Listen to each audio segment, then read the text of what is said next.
system now Japan is kind of advanced in the field of sports. So as Landip taught, only to give the information is not valuable, to share the information, to discuss about one objective. So we are Japan is not top. Japan should be behind to make India better, or to collaborate with India. So this is kind of my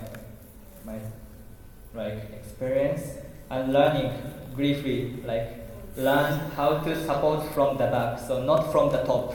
So we have some skills, some knowledge in terms of sports, but only to give is not, that means no meaning. So learn how to support from the back. So there's a word, give a man a fish and you feed him for a day. It's not the make sense. So show him how to catch fish and you feed him for a lifetime. So this is the way what I really wanted to do with India, and also from during the intensive evaluation method. So have you heard qualitative evaluation and quantitative evaluation?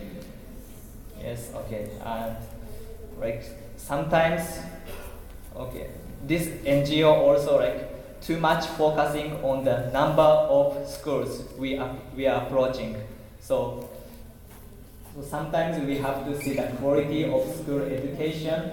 Sometimes we have to ask the teachers,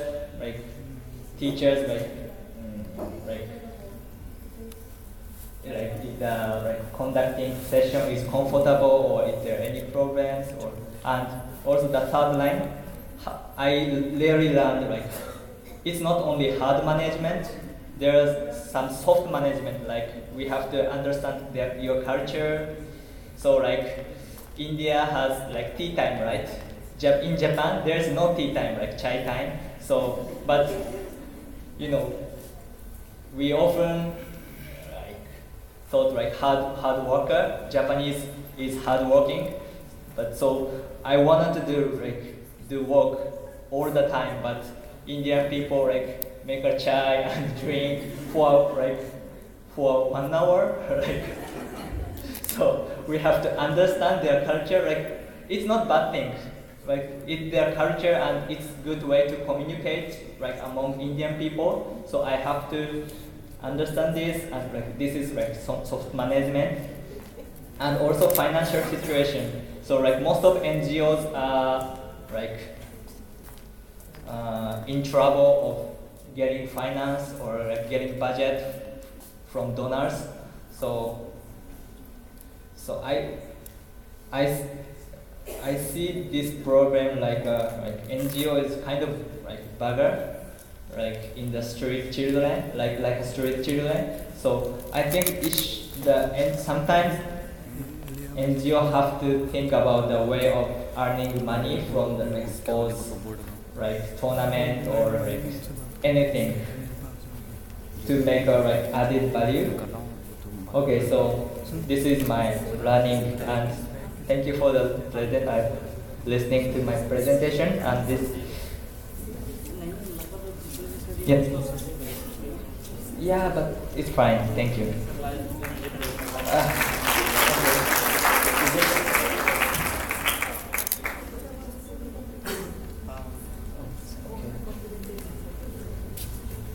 Do you want to see the video of the which card? I don't.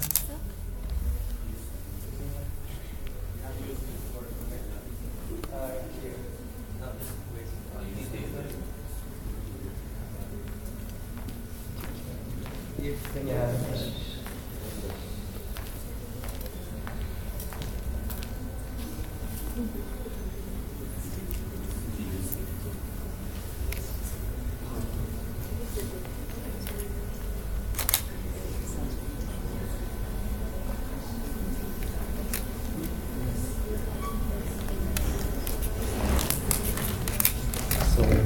I ask your age? Like, is there any teenager here? 20? 21? Okay, 20, some of them. 22? Okay, 23? Or same?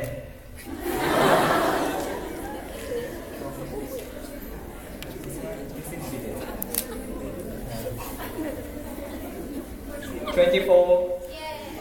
25? 26? More than that? Okay. Okay, I got it. And do you know anything about Japan? Like anime, food, culture?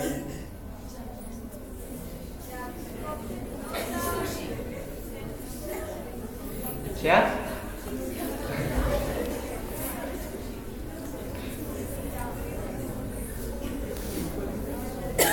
Bolo. No, okay. Okay, that's fine. Thank you for listening to my presentation.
Hello. Good morning. Good afternoon now, technically it's 12. We'll just wait for a few minutes. I think I need an HDMI cable. He's going to get one. Till then, we'll just talk. My name is Aman Shah.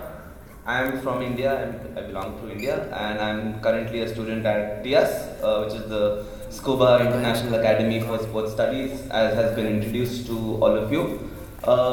While we are waiting, we just talk, we just interact, because मैं इतना बड़ा और इतना दिग्गज researcher नहीं हूँ कि मैं आपको बहुत ज़्यादा ज्ञान दे सकूँ, जैसे आप लोगों ने पिछले 2-3 दिनों से दो दिनों से सुना होगा. So it'll be more fun, it'll be more interactive. I'll basically be talking about my experiences, and I'll try to put in a little bit of Hindi here, and that's only because पिछले 1.5 साल से मैंने सिर्फ English में presentations दिए हैं Japan में. So just to I feel nice to talk in Hindi, so just for that reason I'll be talking in Hindi a little. What we'll do is we'll talk about, we've been talking about Olympism, and we've been talking about sustainable development, and we've been talking about legacy. These are words that we keep using, we keep hearing every now and then, but what exactly it is what I'll try to talk about from my perspective, and how legacies, maybe hopefully by the end of it, if the one takeaway for most of you could be that there is no clear definition of the word legacy. It's something that is individual to each one of you. I am by default currently in front of you standing as a living legacy of the Tokyo 2020 Olympics. जो अभी 3 साल बचे हैं Tokyo 2020 Olympics के लिए. And I'm already a legacy, and I'm going to be a legacy till I live, which is probably, hopefully, being after 2020 as well. So that's the whole idea, that's the kind of thought process that I would like you to take away from this while we do this. Quick question. How many of you, just answer or raise your hand, how often do the Olympics happen? Anyone with a different answer? 2 years. Yeah? Alright. Somebody said 2 years. Yes? Alright, thank you. True. So, I mean, that's one process. I mean, again, there's no right or wrong answer. we usually in India, and I am from India. I've grown up here I'm not as young as Takashi, but for fairly longer than that I've lived in India. And we usually think of Olympics as अच्छा 4 साल में एक बार आता है, India जाती है, कुछ होता है, कुछ नहीं होता है, 2-3 मेडल मिलते हैं, सब गाली देते हैं, 1 billion की country है, no one's won a medal. So that's what we think of Olympics, right? But someone rightly pointed out, Olympics are actually held every 2 years because they're the Winter Olympics and the Summer Olympics. India में snow maybe we don't get to see so much, so we don't really consider. Thank you. The Winter Olympics, but even that is probably, I would argue that even that is not the answer I'm looking for, because the Olympics is not just about the Olympics that happens once every 4 years, which is what hopefully you've been, Dr. Liras and Dr. Evangelos have been trying to talk to you, and what Dr. Malik is doing here. So it's about understanding what the Olympics really stands for, what the values of the Olympics are, and how you can use that in daily life, in things like education, in things like culture. That was the true essence of Olympism and the Olympic Games when it was started. So that's something we'll look at. So, okay, our technical problems are done. So I'll start with my presentation. I'm going to be talking about TIAS, which is the institution I'm representing today. Sport for Tomorrow, which is the legacy program for the Tokyo 2020 Olympics. And my experiences, as I mentioned, as a living legacy of the program, lessons learned and the way steps forward. At the outset, I don't think Principal Ma'am is here, but I would like to just say that I have grown up in the Indian education system and I haven't had the opportunity to attend something like this. So I think you all are really lucky, and I would like to just thank obviously Alexis Sensei, but even Mrs. Dillon, Rakesh Sir, and all the others who were responsible for putting this together. I just got to know yesterday that there is a college in Jaipur which has a program on physical education. These are things that I didn't really have growing up, and I really wish I did. So just would like to say that that's a really good start, and you all are really lucky for that. Just to talk what I'm going to be talking about, I briefly explained this, but I'll be talking about legacy. Size ठीक है, सबको दिख रहा है? I'll be talking about Olympism. I'll be talking about India, of course. Sport for Tomorrow. My experiences and the way forward. We spoke about Jigoro Kano. I think ज़्यादा लोगों को पता नहीं होगा इनके बारे में. रणदीप सर ने बताया. He was the founder of Judo. He is the founder of the university as well. He is the first Asian member to be part of the International Olympic Committee. So, and he's an educationist, right? So he's a teacher. And in India, when we think about sports and sports administrators, we don't really think of people as teachers. We think of people mostly as politicians. So that's, I think, something that we could probably learn from there. That's me alongside Jigoro Kano. Something I really like about, he has said many good things. One of the things I like about her, he says it is not important to be better than someone else.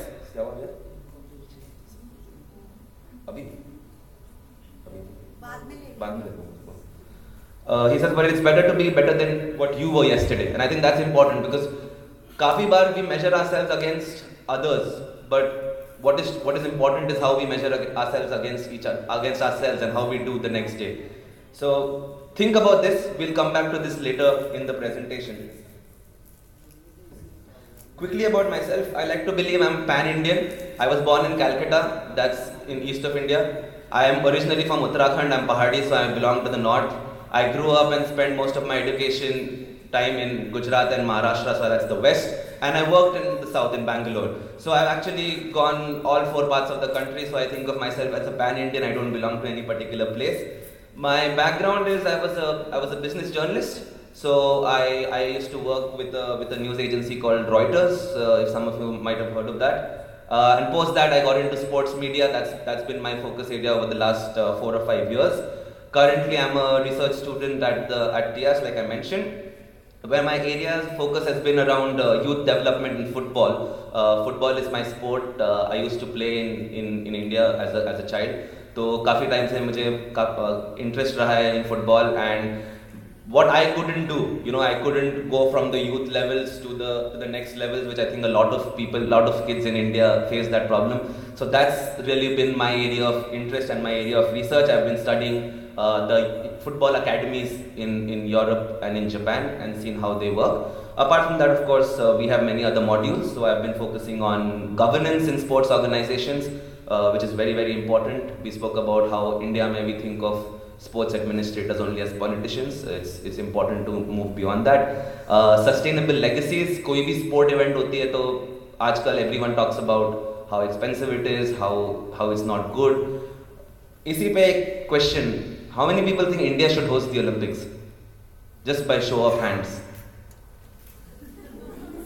Very, very, very few people think India should host the Olympics. I will get to this again later in my talk. And of course, sport as a tool for development, something that Takashi spoke about, how you can use sport to develop for social development. And important point of what he mentioned is not exactly, India में क्या होता है, NGOs work करते हैं more as charity. Somebody gives somebody money and you go and do a program, you do it for a week, you do it for a month. It's not sustainable. Because one of the major problems in India is we don't have sport education. Now we do. What you would understand if you read more about Dr. Liras's work and the whole idea in the field of sport for development is that, is that it's important for even development work to be sustainable. So if it's an NGO, it needs to be able to function on its own. Initially it would need some support, but over a point, all successful sport for development projects are those which are able to sustain themselves after a period of time. And that is when they have a true impact or a true legacy to them. And this is again questionable, but I am a strong believer in the power of sports to effect change. So Nelson Mandela once said, sports has the power to change the world. I think that's probably too idealistic. I don't see it that much, but I feel that everyone can make some small difference in their own place, and all of little by little, boon se sagar banta hai, so to speak. So every drop is a drop in the ocean. That's the idea. That's of course Nelson Mandela in the 1995 Rugby World Cup. If you haven't, I would definitely urge you all to watch the movie Invictus. It's got Morgan Freeman. It's about this thing. It's a very good movie. It's gotten me involved or very interested in sports. Very quickly, my professional experiences. I said I used to work for Reuters. After that, I moved and I got into sports. I was a sports media consultant. Some of the projects or some of the brands that I worked with were Mumbai City FC, which is the football team in the ISL. I worked with the Premier Futsal. That was a fun experience I did in Dubai with the cricket team, which had all the international retired cricketers, so including Brian Lara, Scott Styris, some of the really cool famous cricketers. That was very fun. And currently I'm also advising on a fairly new startup. You should check it out. It's called Rooter. It's a sports fan engagement app. It's about live sports. जब आप match देखते हो, the idea of sports is it's more fun to watch in a group. But हम लोग कई बार घर में अकेले देखते हैं. So this is actually an app which helps you engage with other fans of the sport. Coming to the topic, so what is legacy, right? काफी बार our general definition of legacy is that it's a amount of property left in a will, but that's not really sports. That doesn't sort of come within sports. So then we come to sporting legacy. Now, unfortunately, sporting legacy has so far been restricted only to events. Like I mentioned, कि Rio Olympics में इतना खर्चा हो गया and मतलब it's not sustainable. India should never think of hosting an Olympics. We have many other important things to focus on. So it's still largely unexplored on other aspects of what could be legacy. So I'll just give you two aspects. There are many more in the research. One is by a researcher called Holger Prauss from Germany, who we had the opportunity to meet. He came to our university. He says legacy is all planned and unplanned, positive and negative, tangible and intangible structures created by a sport event. So just by looking at this, you'd see that it's vast. It's not just कि एक stadium बना दिया and वो legacy. Stadium भी legacy है.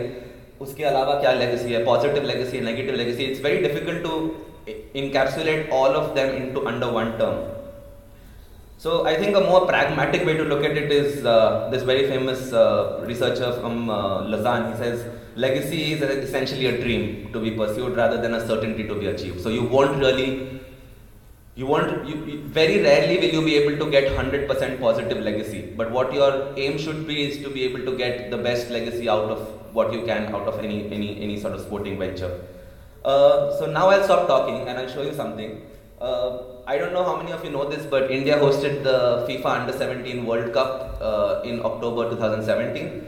there was a legacy program, like Sport for Tomorrow is the legacy program for Tokyo 2020 for the World Cup. The legacy program was called Mission 11 Million, MXIM. उसके अंदर ये हुआ था कि India में 11 million 1.1 crore kids को, school kids को football was introduced. And now I'll show you a video which talks about one small part of this MXIM program. And I want you to think about, it's a very short video, think about whether this is legacy.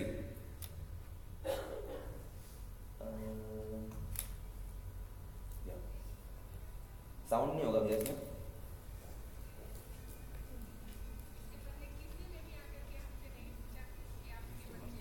No, it's playing from there. I think.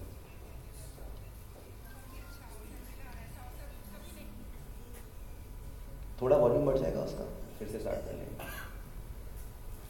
So, like I said, just think about whether this is legacy.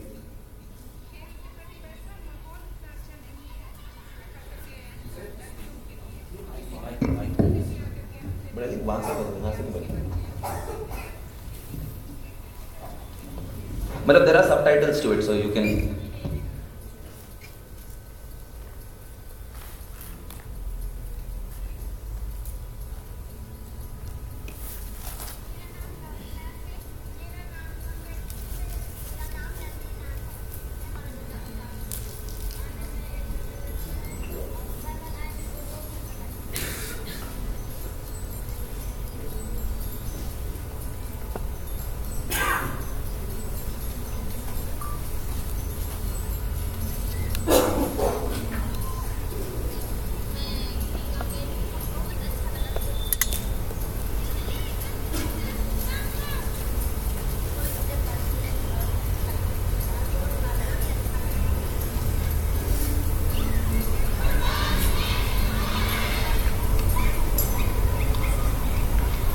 Okay, so the hashtag or the goal of the World Cup was football takes over.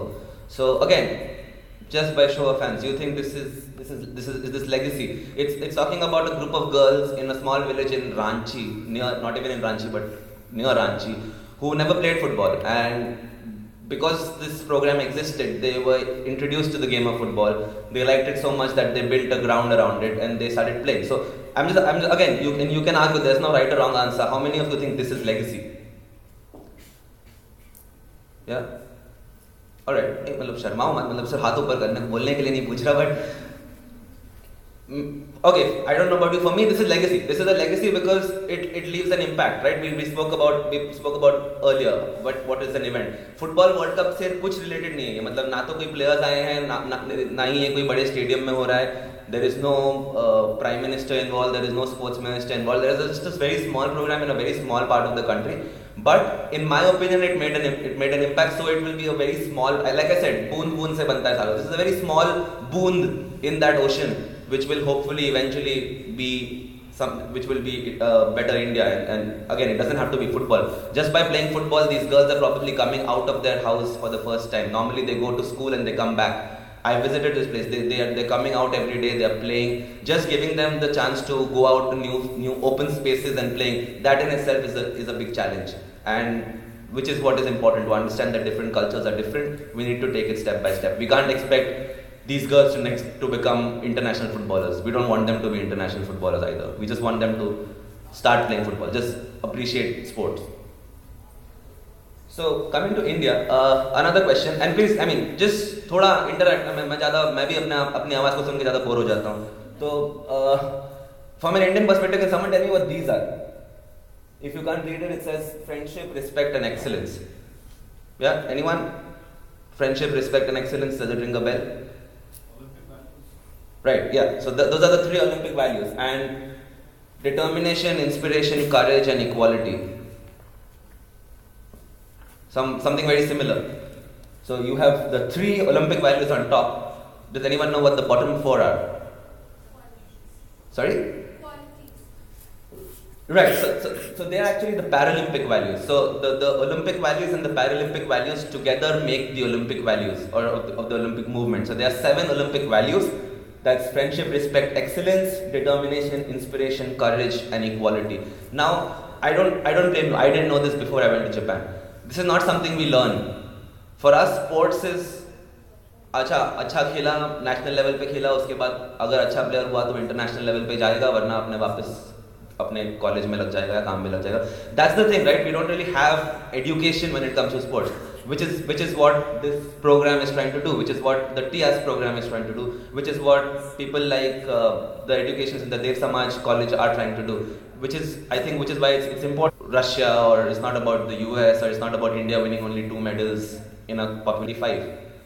If we can educate them through sport, they don't have to become the next Sachin Tendulkars or the next Leander Paces. It's just about becoming better people, becoming better persons in a society, and which is what the Global Innovation Forum for Humanity, or Olympism for Humanity, sort of tries to gather. So that's something that probably we should consider, I think, as from a broader India perspective, from a broader Indian education system perspective. Because for us, this is the Olympics, right? This is Olympism. Every 4 years, we are happy because we see the opening day parade, we see the national flag flying high. If we are lucky, we hear the national anthem. I was very, very fortunate, and I would like to thank everyone again who got me here to meet Sardar Balbir Singh ji yesterday. He's always been an inspiration. Bachpan mein quizzes mein we used to have that question: who was the captain of the 1956 hockey gold medal winning team? I could meet him yesterday, so my mind was blown. So again, that to listen to the national anthem at that level, that is of course what we think about. How many of us know this guy, the guy with the national flag here? No, the one on the right side, on the smaller picture. Right, it's the Winter Olympics. The guy holding the flag, his name is Shiva Keshavan. You might have read about him now recently, but he's been representing India at the Olympics since 1998 in Nagano. This was his 6th Olympics in Pyeongchang. But again, we don't have winter sports. We don't think much about Winter Olympians, so no one really knows him. He's actually much more decorated than any of the other famous sports persons we know. And coming back to Olympism, we saw what the Olympic movement is. It's about building peace and sport. Does anyone know this flag? Is it UN? Right, no, this is, so I know the size is a little small. This is right now in Pyeongchang on the 9th of February in South Korea, in the opening ceremony of the Winter Olympic Games.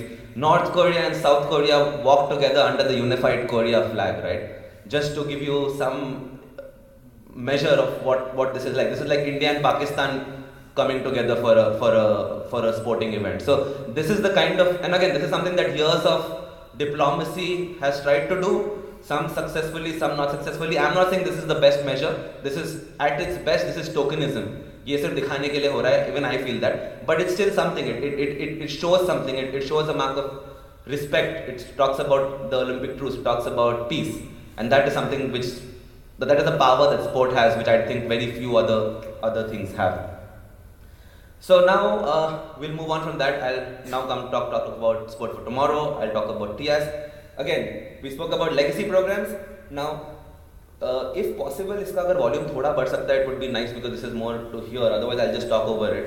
But this is just a short video that explains to you what sport for tomorrow is.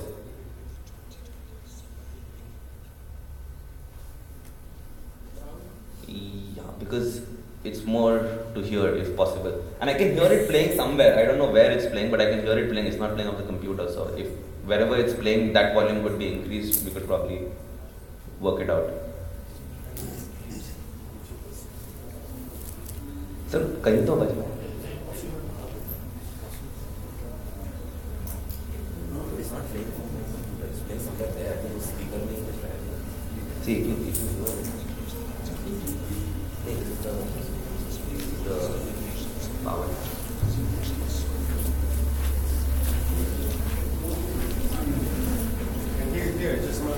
Yeah, just because it's playing on the speaker, so. Sorry? Yeah. No, laptop volume is high. It's the speaker volume that is. Laptop volume full है sir. But laptop से नहीं बजा sir. बजा उससे. That's the problem. Audio is not from the laptop. It must be connected through this.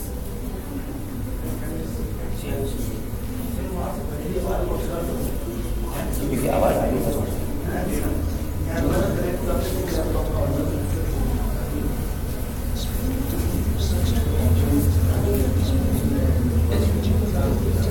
HDMI मैंने surrender का तो आप बस वॉल्यूम बढ़ा दीजिए। सर ऑफिस में बोला just it will take 2 minutes. अच्छा आ रहे हैं सर ऑफिस में। अच्छा वो कॉर्डलेस माइक दे सर, वही कॉर्डलेस माइक। अच्छा हाँ अच्छा उससे बच रहा है। हाँ वही बोला कहीं तो बच रहा है। That's what I could make out.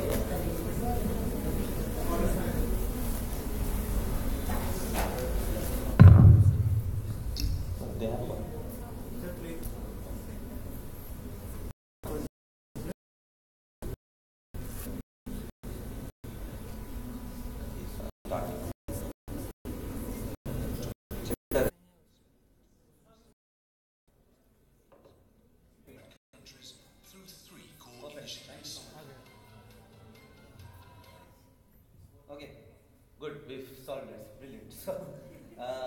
So the Sport for Tomorrow Legacy Program, right? It's another legacy program. We've been talking about legacy program. The 2020 Summer Olympic and Paralympic Games, Japan has launched Sport for Tomorrow, a program to deliver the value of sport around the world. Sport for Tomorrow seeks to reinforce the value of sport by engaging with more than 10 million individuals in over 100 countries through 3 core initiatives. One of our initiatives involves international cooperation and exchange through sport, particularly with developing countries. We're working in areas like improvement of sports facilities, provision of equipment, developing and training sport instructors and administrators, and organising sport events. Second, we are establishing a structure for training and fostering future leadership in sport. This takes several forms. We are identifying This is TIAS, basically the Academy for Future Sport Leaders. Master-degree programs, workshops and seminars in sport management in Japan. Clean athletes need to be protected, and so our third pillar is to support international anti-doping efforts by means such as the development of educational programs for athletes and their entourage and the organization of international conferences. Connecting the world through sport means to pursue excellence, to respect and encourage each other, and to have a dream. We want to see these sport values shared worldwide. This is what Japan's Sport for Tomorrow program is all about. This is what we're doing for and with sport worldwide. Looking to 2020 and way beyond.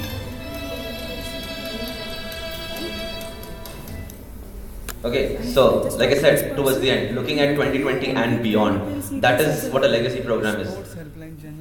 Would anyone know when Japan won the bid? Like typically how many years before hosting the Olympics does a country win the bid to host the Olympics? Does anyone know? Yeah, so September 2013 was when they won the bid. So that's 7 years. मतलब 7 साल पहले से इन्होंने plan कर रखा है कि किस तरीके से what they'll do. There are 3 pillars: international cooperation and exchange, the education, which I am a part of, and the anti-doping, the focus on clean sports. So you can see कि it's a lot of planning involved. ये काफी सालों से हो रहा है. And उसके अंदर जो एक छोटा सा pillar है, which is the future sports leaders, that is where I come in. That is where our institution comes in. That's where we all come in. That's why we are here today. So that's a picture of my class. You already saw it with on Randeep sir's presentation. This is a slightly grainier picture. But just to give you an example, yeah, so that's 18 students from 13 different nationalities. So we have people, you can understand the mix. और कुछ नहीं तो at least एक दूसरे countries के बारे में काफ़ी सारी चीज़ें सीखने को मिल जाती है, just from that perspective. For 18 months we all stay together in the very nice campus of Scuba. To give you a brief idea about the curriculum, it has already been touched upon. The main focus is that on sport education. I said कि India में sport education नहीं होता है.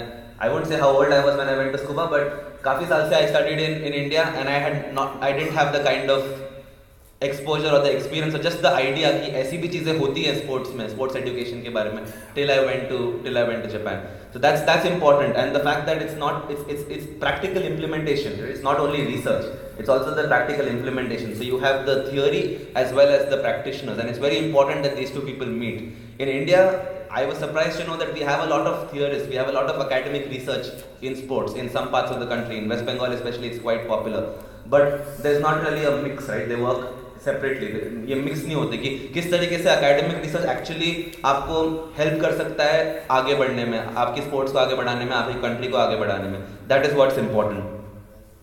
So we spoke about the different modules that we study about and the fact that the internship program is important. We also have a lot of guest speakers, right? A lot of idea about sports is आप class में बैठ के पढ़ सकते हो, but you need to get perspective from other people. This is just a brief idea of what I've gone over the last 18 months. So we've had the IOC and the IPC people from the International Olympic Committee, Paralympic Committee. Since we are in Japan, obviously Tokyo 2020 is a big part of our program. Japan is also hosting the Rugby World Cup. Again, different kind of sports event in 2019. We have speakers from there. Different international federations. So FIFA, FIVB, which is the International Volleyball Federation, FIG, which is the Gymnastics Federation, UEFA, the Judo Federation. All of these, we have speakers from these federations coming to Tokyo because Tokyo is hosting the Olympics, and we meet them, we interact with them, we network with them. And of course on the brand side, a lot of the marketing side, because the reality is that sports is commercial. काफ़ी सारा पैसा जो आता है वो marketing side से आता है. So companies like Nielsen, Coca-Cola, Major League Baseball, these are the just the brief. I couldn't fit all of them in the slide. These are briefly what we've spoken about. So if anyone over here is interested in studying about sport further, in getting into sports administration or getting into sort of sport, just widening your perspectives around sport, I think you should totally consider this. Coming to the cultural learning and exchange, right? It's not only about पढ़ाई, it's about something else. पढ़ने को अगर ये सारी चीजें India में भी पढ़ी जा सकती हैं, अगर चाहो तो. I don't know if there is a course like that. I don't believe there is one in India, but you can do it. So why do you need to go there, right? So one of the biggest reasons, of course, as Sir mentioned, is it's funded. International students who do this program, it's completely funded by the Japanese government because it's a legacy program. So for me, I am an ambassador for the Japanese government in India. So I don't pay tuition, I don't pay any living expenses. I am there as on a scholarship to help to study sports, to train myself to be a sport leader, and then come and be an ambassador for Japan in India. I mentioned the 18 students in my class. We've had 3 batches now. That's a network of 55 students from 30 different countries. So these are 30 countries across Europe, Asia, Africa, Latin America. You see the network that is slowly building. As more and more batches come in, this network is going to get broader. I know now people in Colombia, in Guatemala, in Peru, in Latin America. I know people in Australia and New Zealand. I know people in Tanzania, Rwanda, who are all colleagues. So if I want to do any work there, or if I want to go and live, I just want to go for a holiday, I know I can call somebody and I'll find a place to stay. That's the advantage, right? Again, not only the diversity in the countries, the diversity in the backgrounds. The youngest member of our class is 22 years old, the oldest member is 55 years old. That's the range. They are different backgrounds. I'm a journalist. मेरा कोई sports में कोई education नहीं था. I didn't have any background in sports education. I just used to play sports and I worked in sports for a little. We have people who come from very, very different. We have sociologists who have come and now are studying in sports. The point is that you don't have to be a sports person, right? Sports person कोई अगर sports administration में काम करना है तो फिर sports professionals की ज़रूरत ही नहीं होगी. The fact is that today I spoke about governance, and sports you have managers, you have lawyers, you have marketing specialists, you have communication specialists like me, you have educators. We don't understand here in India, at least I did, and I was living in a little bubble, that there is such a big world to sports. It's not only about athletes and coaches, there's much more around it, and I think it's important that is something that people consider.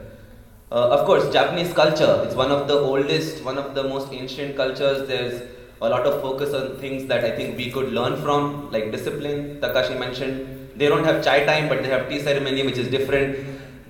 Since I mentioned it, you should know that after 4 months in Punjab, Takashi came to India with 2 bags of tea leaves and a box of spices. So he makes chai for everyone in Japan now. But yeah, so he loves it. That's why he's here. And yeah, and the fact about Japan, right? So it's fairly ancient, but they're still considered one of the most advanced and the most modern countries. That is something that I got to experience after being in Japan. How they are managing to keep the link between the modern and the ancient. It's something that we talk about here. It's something that Dr. Evangelos talked about, the history of the Olympic Games.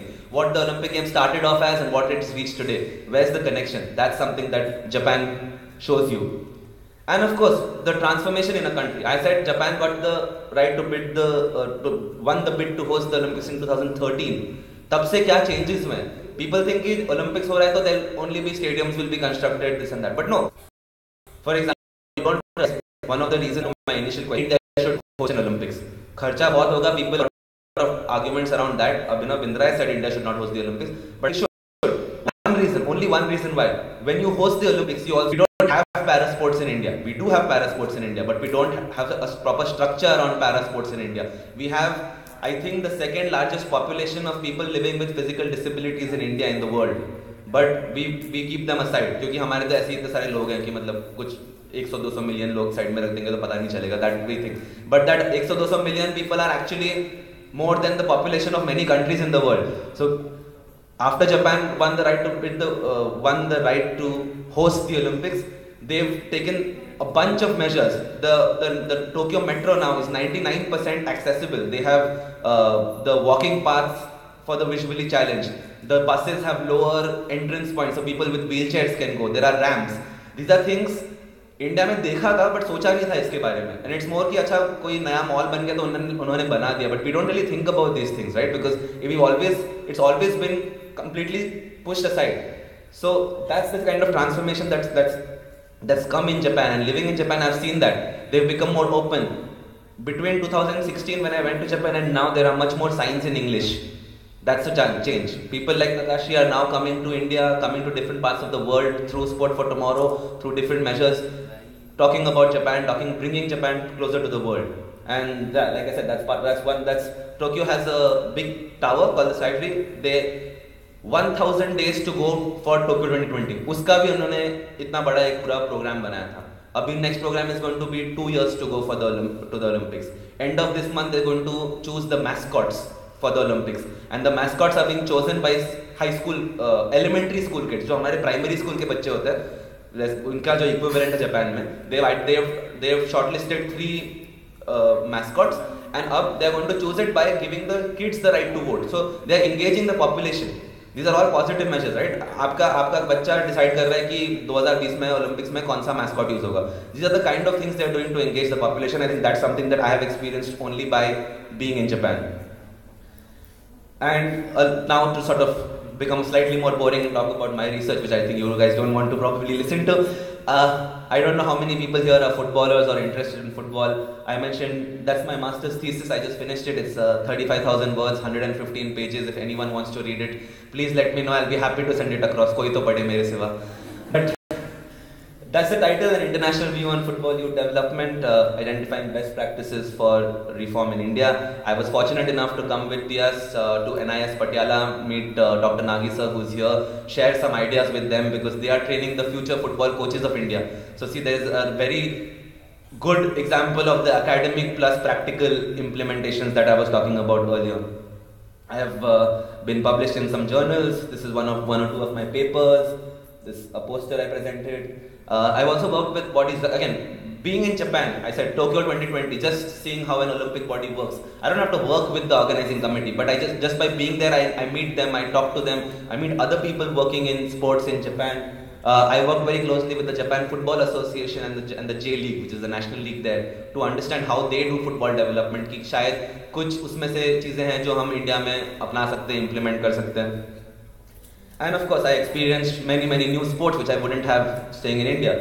So, for example, on the left is a football game with a packed crowd, which in India happens only in Calcutta or in Kochi. In the center is me at the FIFA Club World Cup final. So that was in Japan. I got to see Real Madrid. If anyone knows football, I got to see Real Madrid play live, and Cristiano Ronaldo scored a hat-trick. That's something that was brilliant for me. A lot of para sports. We don't see para sports. I know थोड़ा बहुत sports देखता हूँ तो मुझे पता है कि हमने हाई जंप में गोल्ड मेडल जीता था रियो में पैरालंपिक्स में, हमने शॉर्ट पुट में दीपा मलिक ने सिल्वर मेडल जीता था. I know a few of these things, but there are so many different sports within the Paralympic movement which we don't know about, which are brilliant. As part of my program, we also played wheelchair rugby, which was fun. Wheelchair basketball. We got to experience how those games are, which is something that we wouldn't have gotten here.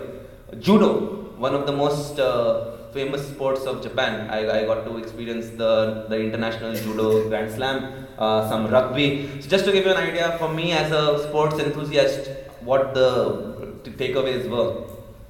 And very briefly, just to explain how I did my research. So what I did was I studied European clubs. Won't get into it too much, but what you should know is this is true for any sport, right? I am looking at it from a football perspective, but main point ये है कि बाकी सब जगहों में sports की development, and now I'm not talking about the developments, I'm talking about elite sports, I'm talking about the top level sports, right? Their development starts from a young age. हमारे में क्या होता है, हम young age पे start तो कर लेते हैं, but then we don't see it through, and I think some of the people here would know that better than me.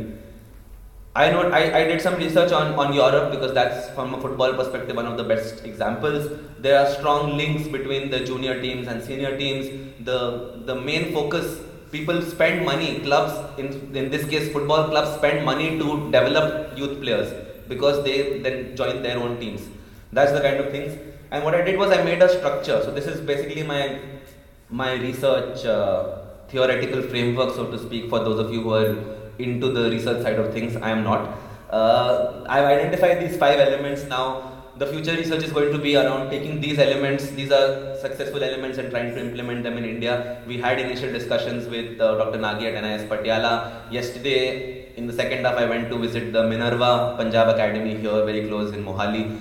They are doing some very good things around youth football. They've been very successful. So that's the kind of work that I'm doing, and I'm hoping that can be some sort of a bridge between my education and what I'm doing professionally. We also talked about internships. So as part of the program, we do internships. I went to Tensu Sports Asia, which is a sports marketing company in Singapore. That's me working at a Rugby World Cup. Here I did completely marketing related activities. I work with sponsors. Like I said, they are the ones who bring money into sport. It's important to understand how they work. So that was a good experience. And coming to the second part of my internship, which I did, which I'm very proud of, was the internship in India. I mentioned the FIFA Under-17 World Cup. So I actually worked with them. And that's something that the TIAS program allowed the flexibility to do. So I wanted to work in Indian football. It's the first time India was hosting a football event. It was the FIFA World Cup for the first time happening in India. I wanted to do it. I was researching on youth football. So that's how I brought it all together. I worked with the local organizing committee based in Delhi and all the other 6 cities. I was part of marketing and media. That's my background. I worked on the trophy tour. So that's when we took the trophy. Unfortunately, we didn't have enough time to bring it to Punjab, but all the 6 cities. So that's Delhi, Guwahati, Calcutta, Kochi, Goa and Mumbai. We took the World Cup trophy, the actual World Cup trophy, to all the 6 cities to let people see it, build some excitement about the program, take pictures, also handled media operations. And at the same time, in all of this, I also found some time to do some research because that was why I was primarily here. So I did some research on youth football, how the 24 best nations across the world, how they do, because they are under 17 teams, so how they do their youth football. So just to show you, that is the trophy. Again, bad quality picture, but that's the trophy in front of India Gate. 2.5 lakh people, 250,000 people came there on Sunday, on 19th of August 2017 to see the trophy. And with the India Gate in the background in Delhi, it looked brilliant. This is the India Gate in front, this is the trophy, in front of the Taj Mahal. So we took the trophy to Agra. Again, these are all ways to build excitement about football. So I showed you the MXIM festival, the Mission 11 Million. So that's happening at the grassroots to include football, and this is for people like you and me to build excitement. कि आपने अगर football कभी देखा नहीं है, आपको stadium में लाने के लिए. I got involved a little. I reached the FIFA Instagram handle. That's me. Juggling a ball on my head in front of the old Portuguese churches in Goa. That's with my team. I had a team of volunteers who I worked with in the stadium. And of course, we had a very successful tournament. Just for your knowledge, it was the most widely attended Under-17 World Cup in FIFA history. 1.3 million people came to the stadiums across 52 matches. That's an average of about 25-26,000 people in India, in each stadium. So that was the thing. People used to think that football का तो कोई है ही नहीं Calcutta के बाहर या गोवा के बाहर. People won't come to the stadiums, and we have big stadiums. So it was a struggle कि अगर आप 10,000 के stadium में 5,000 लोग भी भर लो तो it looks full. But आपके हमारे stadium 50,000 capacity के stadium में वहाँ 25,000 लोग भी भर दो तो खाली लगता है. So it was important that we got it right. It was a brilliant experience that I was involved with, and I'm happy to say we were quite successful. Like I said, it was the highest attended tournament in FIFA history, Youth World Cup history, which is why I'm fairly proud of that. Lastly, the next steps and the way forward, because so far we've been talking about my time here, what I did in Japan, what I've been doing here in India. So I noticed in this. Unfortunately, I wasn't here for the workshops, but a lot of your focus in this workshop has been on the bridges between different aspects: education, music, society, sports. So I am that bridge. I am the bridge between the social, cultural and educational aspects of Japan and India. Again, it sounds very fancy, but it's not. It's a small boon. I am that small boon. कि मैं अगर 2-3 लोगों को भी बता दूं अपनी तरफ से what I am doing, वो 2-3 लोग, it's a cascading effect, right? It's a ripple effect. It goes, I tell some people, you tell your friends tell other people. That's how it works. I'll continue my academic research, which is what I've already started doing with NIS Patiala, with other football clubs in India, and of course talk about Olympism, talk about the true Olympic values, like I hopefully have done with you guys today in India, which is something that we are missing, and hopefully people can include it more into regular education programs. And of course, like I mentioned, just to explain to you that legacy is not only the stadiums, legacy is not only the players or the big players. The legacy is people like me I'm the legacy of the 2020 Olympics, even though it's 3 years away. So I'm that living legacy, and like I said, hopefully I'll live beyond 2020. So it will go beyond 2020 as well. That's me 3 days ago at NIS Patiala talking about my research to a group of football coaches. And I'll bring one last thing back. I used this before. It says legacy essentially is a dream, right? So what's my dream? And hosting the Olympics in 2032. So hopefully India is going to bid. The bidding process has not yet started. It will start around 2021. But hopefully India will bid for the Olympics, and India will get the right to bring the Olympics to India. I think it's high time. We are a country of 1.4 billion people. हमने अभी तक Olympics host नहीं किया है. Of course, there are a lot of things that need to be taken into consideration. But if it's done in a good way, in a proper way, and if with people like you who can take this message across, and we have more educated, we have more sports education, people understand good practices in sports, I think it's a fairly achievable goal. And in that case, I respectfully disagree with Abhinav Bindraji, which I have expressed on Twitter to him directly. I'll end with a very small another video. You would have noticed I like videos. You would also notice that I am a football person. To explain to the non-Indians here, we have an Indian version of the song "We Shall Overcome." It's called "Hum Honge Kamyab." Due to my experience with the World Cup, I have this video, but just see it and then we'll finish with that.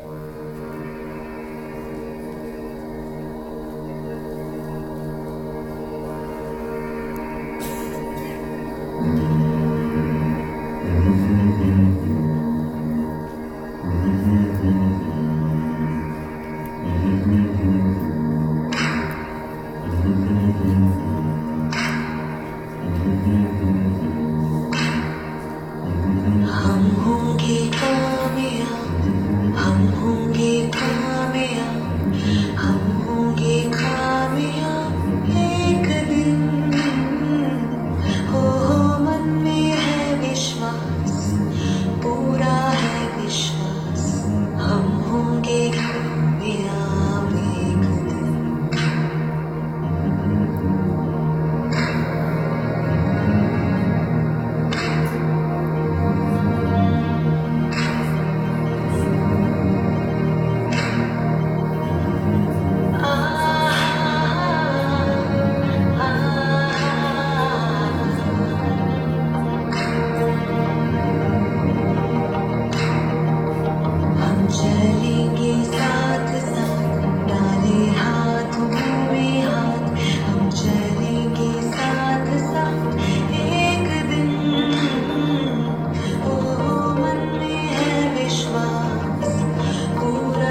किसी का आज एक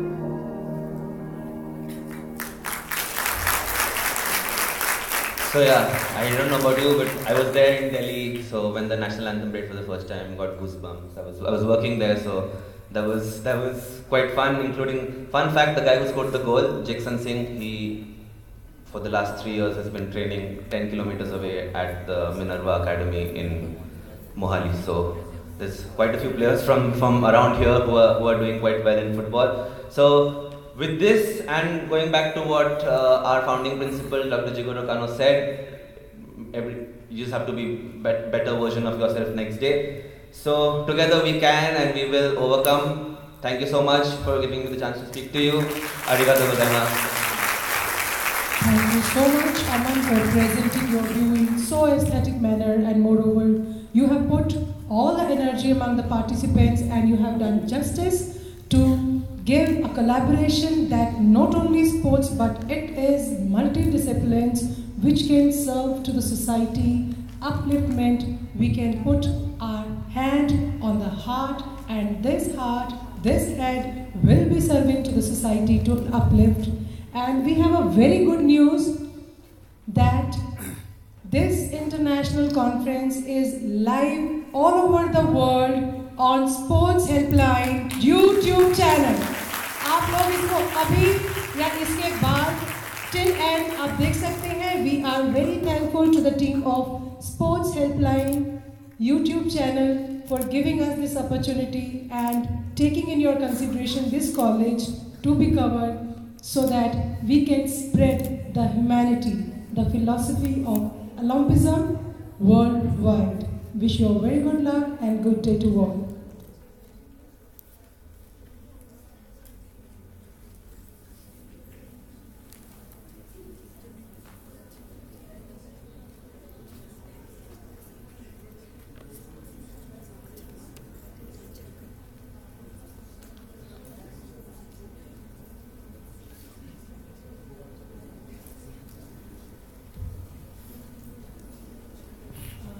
I take the opportunity to pay sincere thanks to the resource persons of technical session 1 and 2 of day 2 of this international conference. We are thankful to Dr. Raman Randeep. We are thankful very much, sir. You have told us the policies and your visits in India, in Japan and in TIACS, and what opportunities, what we are looking for, especially in regard to education, and how the collaboration of education institutes, the NGOs and the sports bodies can uplift the standards of education through education and sports. We are also thankful to Aman for a young mind behind this innovation, and he himself is doing research at Tsukuba University, Japan, and he is from India. So you are a current and live example for all of us that we can have a broad vision worldwide. We are also thankful to Takashi.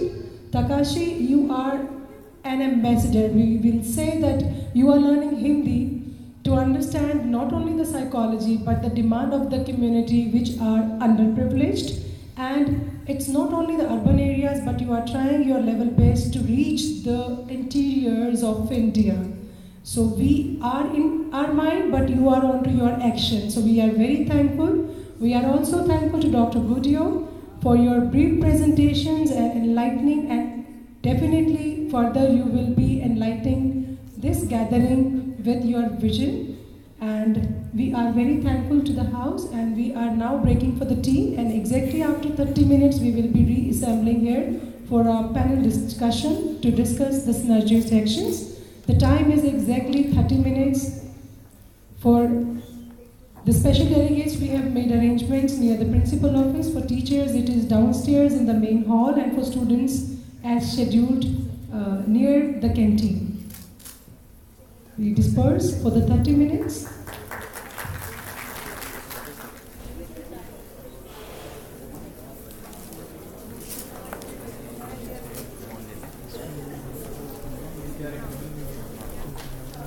Guido sir? Bag उठा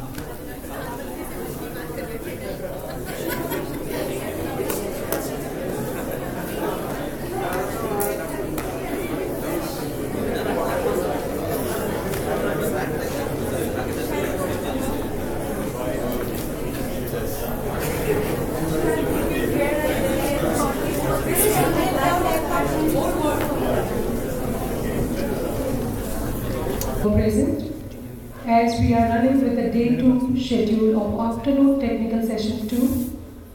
As a resource person, we have among us with Dr. Guido Gesgen. Sir is holding the dual citizenship of Germany and Canada, and since many years he is putting up at Japan at Tsukuba University. Sir will be enlightening us with a talk of mental training, and he will be doing justice by correlating how the mental training in sports can be also utilized in the other life skills learnings, either in the area of education, culture, peace, sports, and moreover, he will be doing justice to spreading the philosophy of Olympism. To chair the session, may I request Professor Gurmeet Singh, holding the Maulana Abul Kalam Chair, Professor Punjab University, to please come up on the stage to chair. On co-chair, I request Dr. Parvat Garsha from the field of education, a young mind leading for a solution in regard related to teachers, students, and community.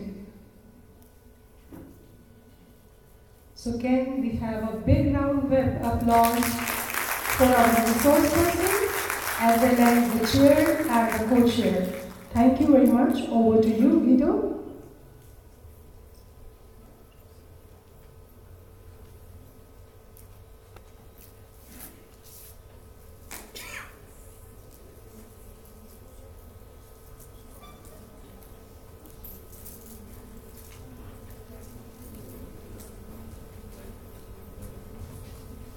Test. So thank you for being here. I would like to point out, I'm not directly involved in Olympic studies or Olympism per se. I'm involved in sports psychology as my academic background, and my practical applications are in coaching, in first order in football coaching. My connection to India for the last couple of years has been in the latter context. I've been to NIS Patiala twice now, and just finished yesterday a 5-day coaching workshop with our coach diploma course trainees.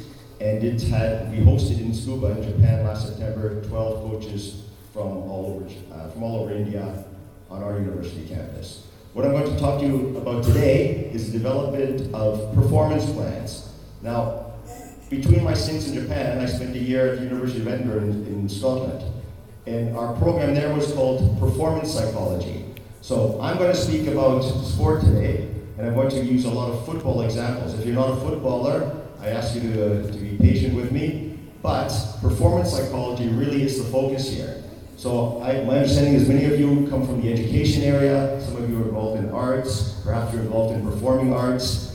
Everything I'm going to speak about today, despite the illustrations, the videos, all being football based, I ask each one of you to apply everything in your own context. Apply it in a teaching context if you're involved in education. Apply it in a performing arts contest. Perhaps you're a singer, you're an actor. These concepts can also be useful for the military, for the police. And when I was in Edinburgh, we had students who applied some of these models in those different contexts. So again, I ask you, and I'll probably say this repeatedly, think about that which I speak about today. Think about it in your context. Ignore the fact that it's sport, if necessary, and certainly ignore the fact that it's football, if necessary, especially if you don't really like football that much. I'm also then, midway through, I'm going to take you through a little exercise. If you have a pen and paper in front of you, by all means get it out. I would ideally have given you each some blank forms. We didn't do that, so if you have a piece of paper, even just to make some notes, it'll help you yourselves go through the process again in your own personal context as opposed to the one that I'm presenting to you today. As I said, I'll mention that a few more times. Big highlight, think about everything I talked about today in your own context. Now when we think about coaching, and again this can be applied to teaching as well, all coaches know about the physical. All coaches think about physical training. They develop the physical skills of their athletes. It's very natural, it's a given. All coaches think about technical skills, technical development of their players. Again, that's very natural, it's very normal. And all coaches think about the tactical. They come up with different training regimens to develop the tactical awareness of their athletes. However, the psychological is often left to chance. People tend to ignore it. They don't really know how to go about it, they don't really know what to do, or they think it's not that important.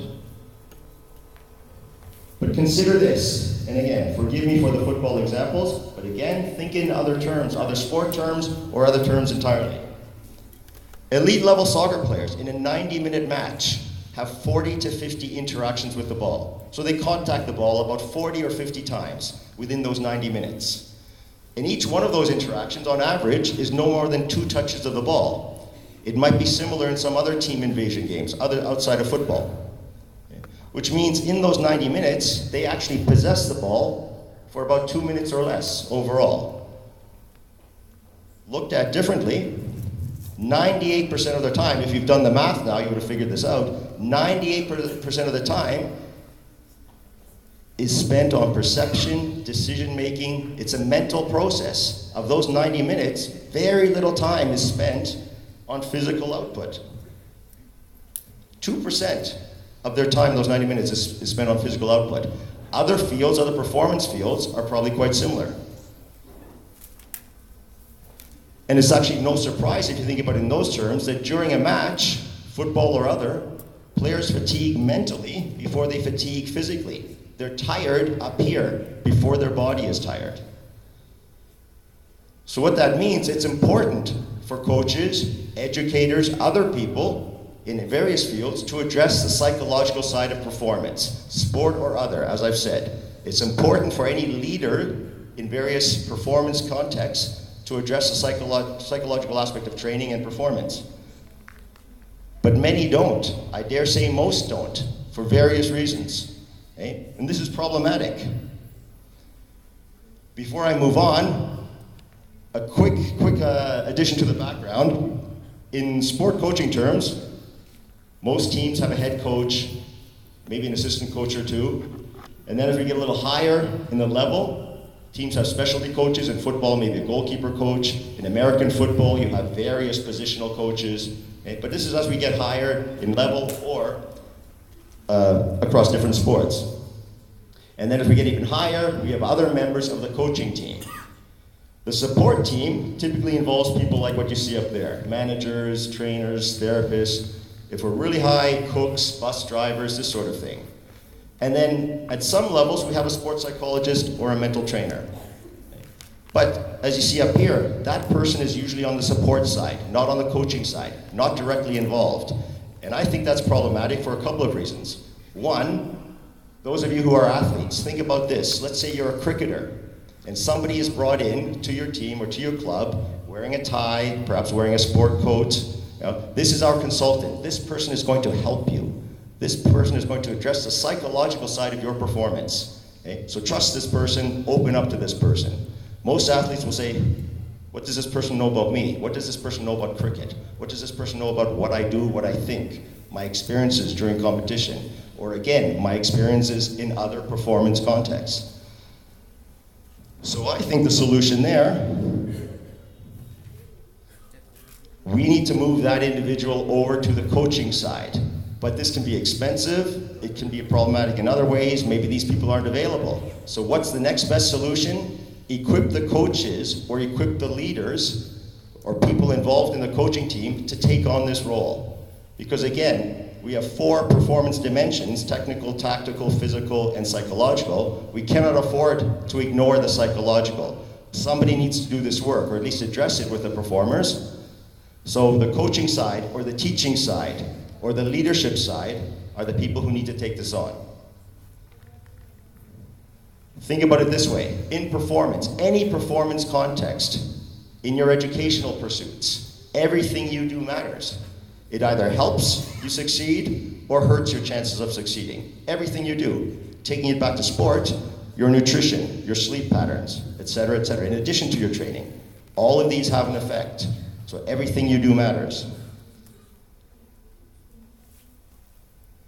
If you still don't believe me, think about it in these terms. Some numbers.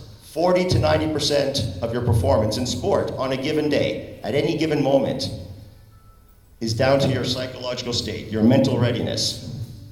40 to 90%. Let's call it 50. Half of your performance in any context, not necessarily sport, is down to your mental readiness at that time of performance. It's a fair bit to leave to chance, would you not agree? Is that something you want to leave to chance? Oops. Let's think of it visually. You're the captain of the Titanic. Right? There's your iceberg. The part up here, what you can see, that's your physical, that's your technical, that's your tactical. Right? That's your sleep patterns, that's your nutrition, that's everything you've done in conventional terms. And this part down here, that's your 40 to 90%. That's your 40 to 90% that you're leaving to chance, that you're thinking, it'll be okay. They know what to do. Or, I'll figure it out. That's what you're leaving to chance. Let's think about the Titanic. You want to leave that to chance? My suggestion is it's not such a good idea. So, again, thinking in those coaching terms, those 4 dimensions, and again, we can think in performance aspects as well, we want to address the psychological. And what I also want to make clear here today, as we run through this exercise, mental training or developing mental control is not just about motivation. It's not just about concentration. It's not just about arousal. It's not just about attentional focus. It's not just about the mental. With correct and fitted mental training procedures, we can pull in all other aspects of performance, regulate them with proper mental readiness, mental control. We can use mental control through mental training programs to monitor and regulate our physical performance. We can make sure our technical execution is what it should be. We can make sure that we're tactically engaged, all through mental training. And I'll run through one possible way of doing that today. Now, quick overview on the mental side itself, though. These 4 continua are what are typically called optimal mental skills. You can probably figure out we want to be on the left side. Okay? We want to be on the left side of those continuum, or those continua. And when we are, we develop something called automaticity. Things are natural. Things are mindless. They happen without you necessarily thinking about them. That's the case when we're on this side of those continua. When we're on this side, as the labels show you, we're not quite as smooth, not quite as ready. And in sports terms, when we have that state of automaticity, we're in what's called a flow state. You've probably heard that before. Maybe some of you have heard that before. Okay? You're in a state of flow. Or more casually, you're in the zone. Okay? If that's not so clear to you right now, let's see if I can make it a little more clear. Any table tennis players here? We have 1. You'll be happy about this video then. Right? A little example, 2 table tennis players, both in a state of flow. Optimal physical, technical, and tactical execution. But there's another element of flow which you'll see in this video.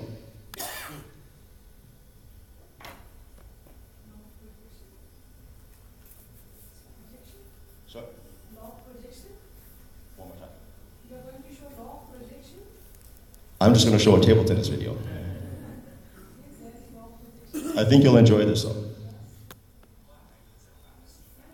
Starts out as a normal match, 2 players playing what looks like table tennis.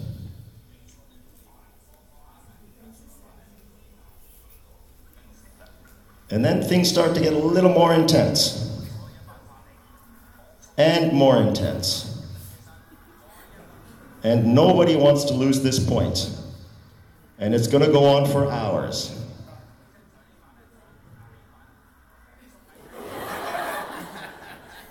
Watch the players' faces now. Look at both players' faces.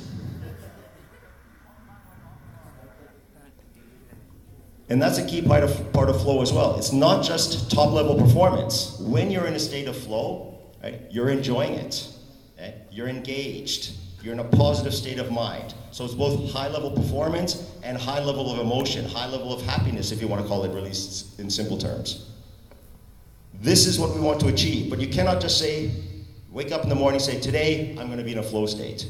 It doesn't work that way. What you can do is tick off various boxes, make sure this is controlled, this is looked after, this is controlled for, and then you raise your chances considerably that you will be in a flow state when performance time comes. Again, not necessarily in sport only, in various other contexts. If you're a singer doing a performance, right?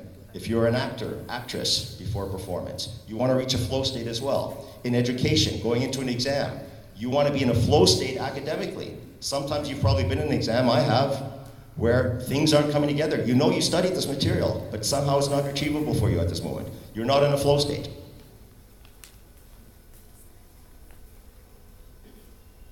Now the process of developing this mental control, this mental training process, involves 4 stages. Well, 4 stages according to me, accept that if you will. Okay, the first one, self-awareness. Let me say that most of you, and I don't mean to insult anybody, but I would say most of you do not know yourselves as well as we all think, yeah, I have a good handle on myself, but not necessarily. There are things we choose not to think about. If we go back to that iceberg, all that stuff underneath the water is your subconscious. The stuff on top that everybody can see, that's your conscious. In the conscious, I can say, hey Alexis, I'm feeling really good today. Yeah? When in my subconscious, I'm not feeling so good. Right? But I'm not going to admit it to him because it's uncomfortable for me. In sport, in education, in art, your flaws, your deficits, the things you need to improve, you don't necessarily acknowledge outright because it makes you uncomfortable. Right? You need to feel uncomfortable, or at least be prepared to feel uncomfortable if you want to make those fine-tuning adjustments. Okay? So if self-awareness is the first step, there are various ways to do that. That in itself is a separate presentation. I'm not actually going to go through that process. There are various ways to do it. Log books, I'm a big fan of log books. They're like diaries, record on different days what happened, what went well, what didn't go so well, maybe include some diagrams if necessary. That's one way to monitor yourself, reflect, and engage in self-awareness. Performance profiling is another method. I went through that with the footballers last week, and we went through the process. I'm not going to describe that to you, but I'll show you what comes out of it and how we use it for the next step. So in this presentation now, I'm going to focus on the preparation stage, the action stage, and ultimately, the habit stage. Okay. I'm going to call on Alexis here again because he's my good friend. Okay. Tell me one thing you do in the morning when you get up. Drink coffee. Now, when you wake up in the morning, do you say, I need to drink coffee? Does it happen that way? Or do you automatically do it? How about brushing your teeth? Do you wake up and say, I need to brush my teeth? Or do you just automatically do it? It's habitual behavior. We all have habitual behavior. Okay? Why can't we have habitual behavior in sport, or in education, or in art, any performance context? We do, but sometimes those habits are incorrect for what we want to achieve. Especially lower level or lower skilled people, their dominant tendencies, their habits, are not always correct in terms of executing what we want to achieve. This process will help develop not only habits, habitual behavior, but positive or correct habits for the context in which you perform. As I said, the ultimate goal of this is habit formation. Okay? And we acquire these habits by developing these mental plans or performance plans. Okay? I use the term virtual experience. I'm not really a computer game type person, but we have virtual reality type games, right, with avatars, where you are kind of being yourself when you're not really yourself. This process allows you to go through the sport or performance context, education context, without physically being there. You have this virtual experience so that when you are really physically there, you've already been there. You can draw from that virtual experience, like you draw from real world experiences. Guiding questions for this are what, when, and how. Very simple. What, when, and how, but I'll get back to that. Okay. Think about it in this terms when we get back to the notion of habit formation. Excellence is not a series of independent acts. It's not a series of episodes. To be excellent in any context, in any environment, isn't just, I was excellent today, let's see if I'm excellent tomorrow, and then let's see if I'm excellent the next day. That's not how excellence works. Excellent people, excellent performances in any environment tend to stay level because these people are operating off a set of habits, a set of positive or correct habits. Pardon me for going in and out with the mic.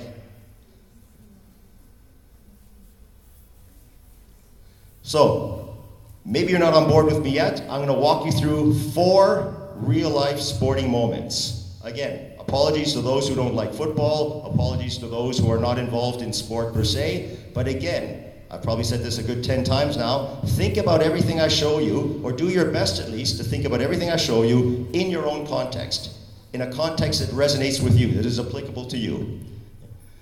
4 moments from the World Cup final 2014 in Rio, between Argentina and Germany. Okay. Moment number 1.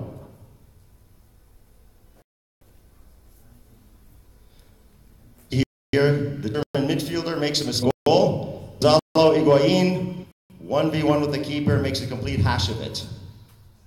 If you watch it again,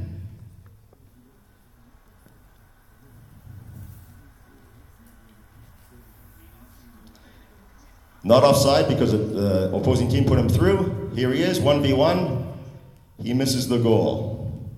And one more angle. Ay, ay, ay.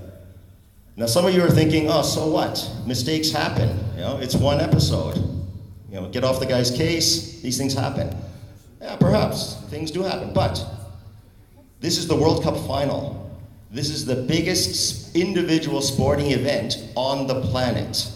This is the biggest performance moment of that player's career, of his lifetime.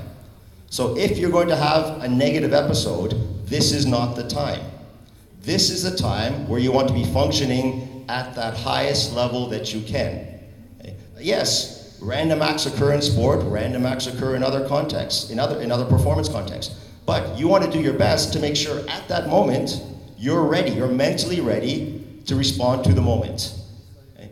Again, we'll go through a process that at least raises a chance that that's going to happen. Let me add as well, Gonzalo Higuain, he's a starting striker for his country in the World Cup final. Arguably, he's a world-class player. That is not a difficult skill for a world-class footballer. But at this moment, it looked like it was.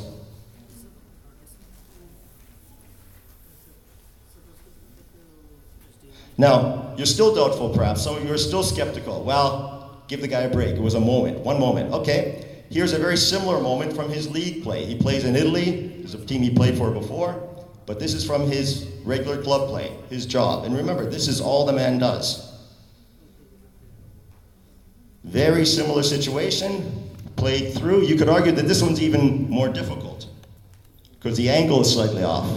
Very straightforward, 1v1 with the keeper, slotted in the corner, cool, calm, as it's supposed to be done. Compare that with that moment.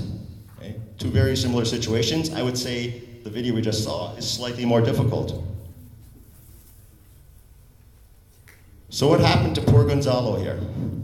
As mentioned, the left side is where we want to be in terms of all of those mental skills in order to develop that sense of automaticity, to be in that flow state.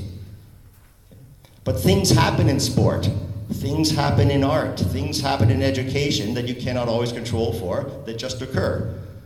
You make a costly error, the other team scores, you miss a scoring chance, like Gonzalo Higuain did. The other team is dirty, they keep fouling you. There are verbal altercations, people are squabbling with you. The crowd is getting on your case, the officiating is poor. And again, if you're in education, think about other circumstances that come into your performance environment that can throw things off, which you can't control. So what happens? We go from the positive side on these mental skills to the not so positive side of these mental skills. And in Gonzalo Higuain's case, Specifically, he became over-aroused and his attentional focus became too narrow. Too narrow this way, instead of appropriately broad for that moment. I'm going to prove to you in a moment that that's exactly what happened. After missing that chance, guilt-edged opportunity, after that miss, he shifted to the other side on those two mental skills. He was over-aroused, jumpy, and his attentional focus. He was not mentally ready for the next footballing moment, or the next sport moment, or the next performance moment. He was not mentally ready because he was still processing the previous one. He did not have a system to get past it. So here's moment number 2. That first video was at the 20-minute mark of the game, 20 minutes in. This next one is at 29 minutes, so 9 minutes later. Scoring opportunity number 2.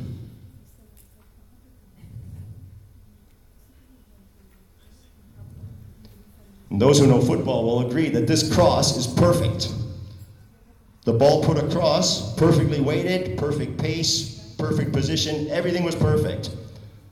Uh-oh, nope. So not 1-0 Argentina, or now it could be 2-0 Argentina, had he taken his chances properly. He's clearly offside, and you'll see here, those who know the offside rule, you'll see that he's clearly offside, as is his teammates. Okay? No question there. Could be 2-0 Argentina, still 0-0. I add that this is a world-class footballer playing in the biggest game on the planet, the biggest game, the biggest hour and a half of his career.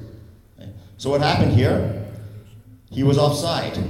Okay? He jumped forward, jumped ahead too soon because he was over-aroused. He was not at an optimal arousal level. He was over-aroused. He was jumpy.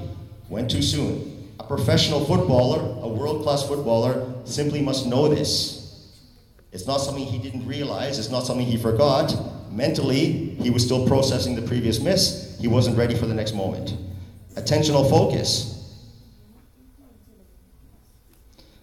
He needs to know what these defenders, or at least one of them, is doing and where they're located, where they're positioned. Then he can make sure he's not offside when he moves. He didn't. He had no idea, as we saw. So, 2 key scoring chances for his team in the biggest game on the planet.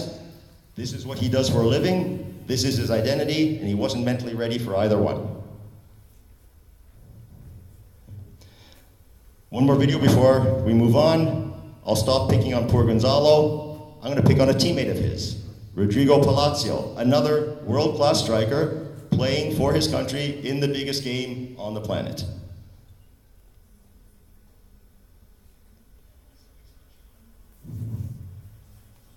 1v1, nope. 3-0 Argentina, no. 0-0 still. Again, this is all these people do. This is their performance environment. This is what they do.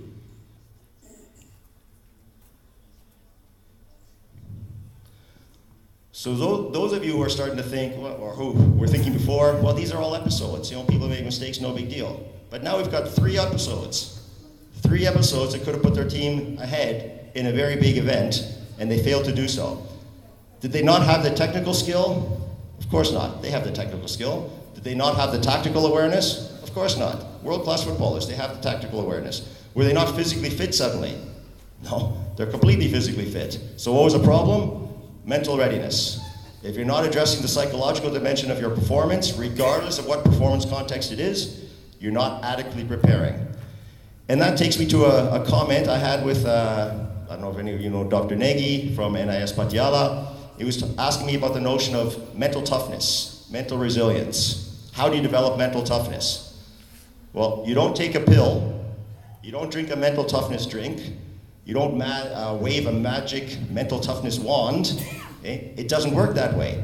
Think for yourself now, in any of your environments where you have to perform, sport or other, okay? What makes you mentally tough? What makes you able to withstand any kind of circumstance? No surprises. You're not shaken by any occurrence, by any event. You stay even-keeled. Think about that. The way you make sure that you stay even-keeled regardless of the circumstances is if you're prepared for all those circumstances. And when I say all, I don't mean 100%, but I mean the ones that are likely to come up for you. In football, a striker has to be prepared for different circumstances than a defender, than a goalkeeper, than a wide midfielder. Now again, in your circumstances, different people within your environment have to be prepared for different circumstances.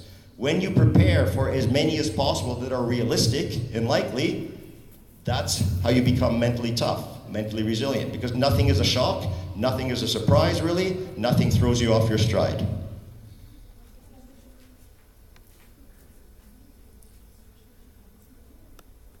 So to repeat, we know by now where we want to be on these continua.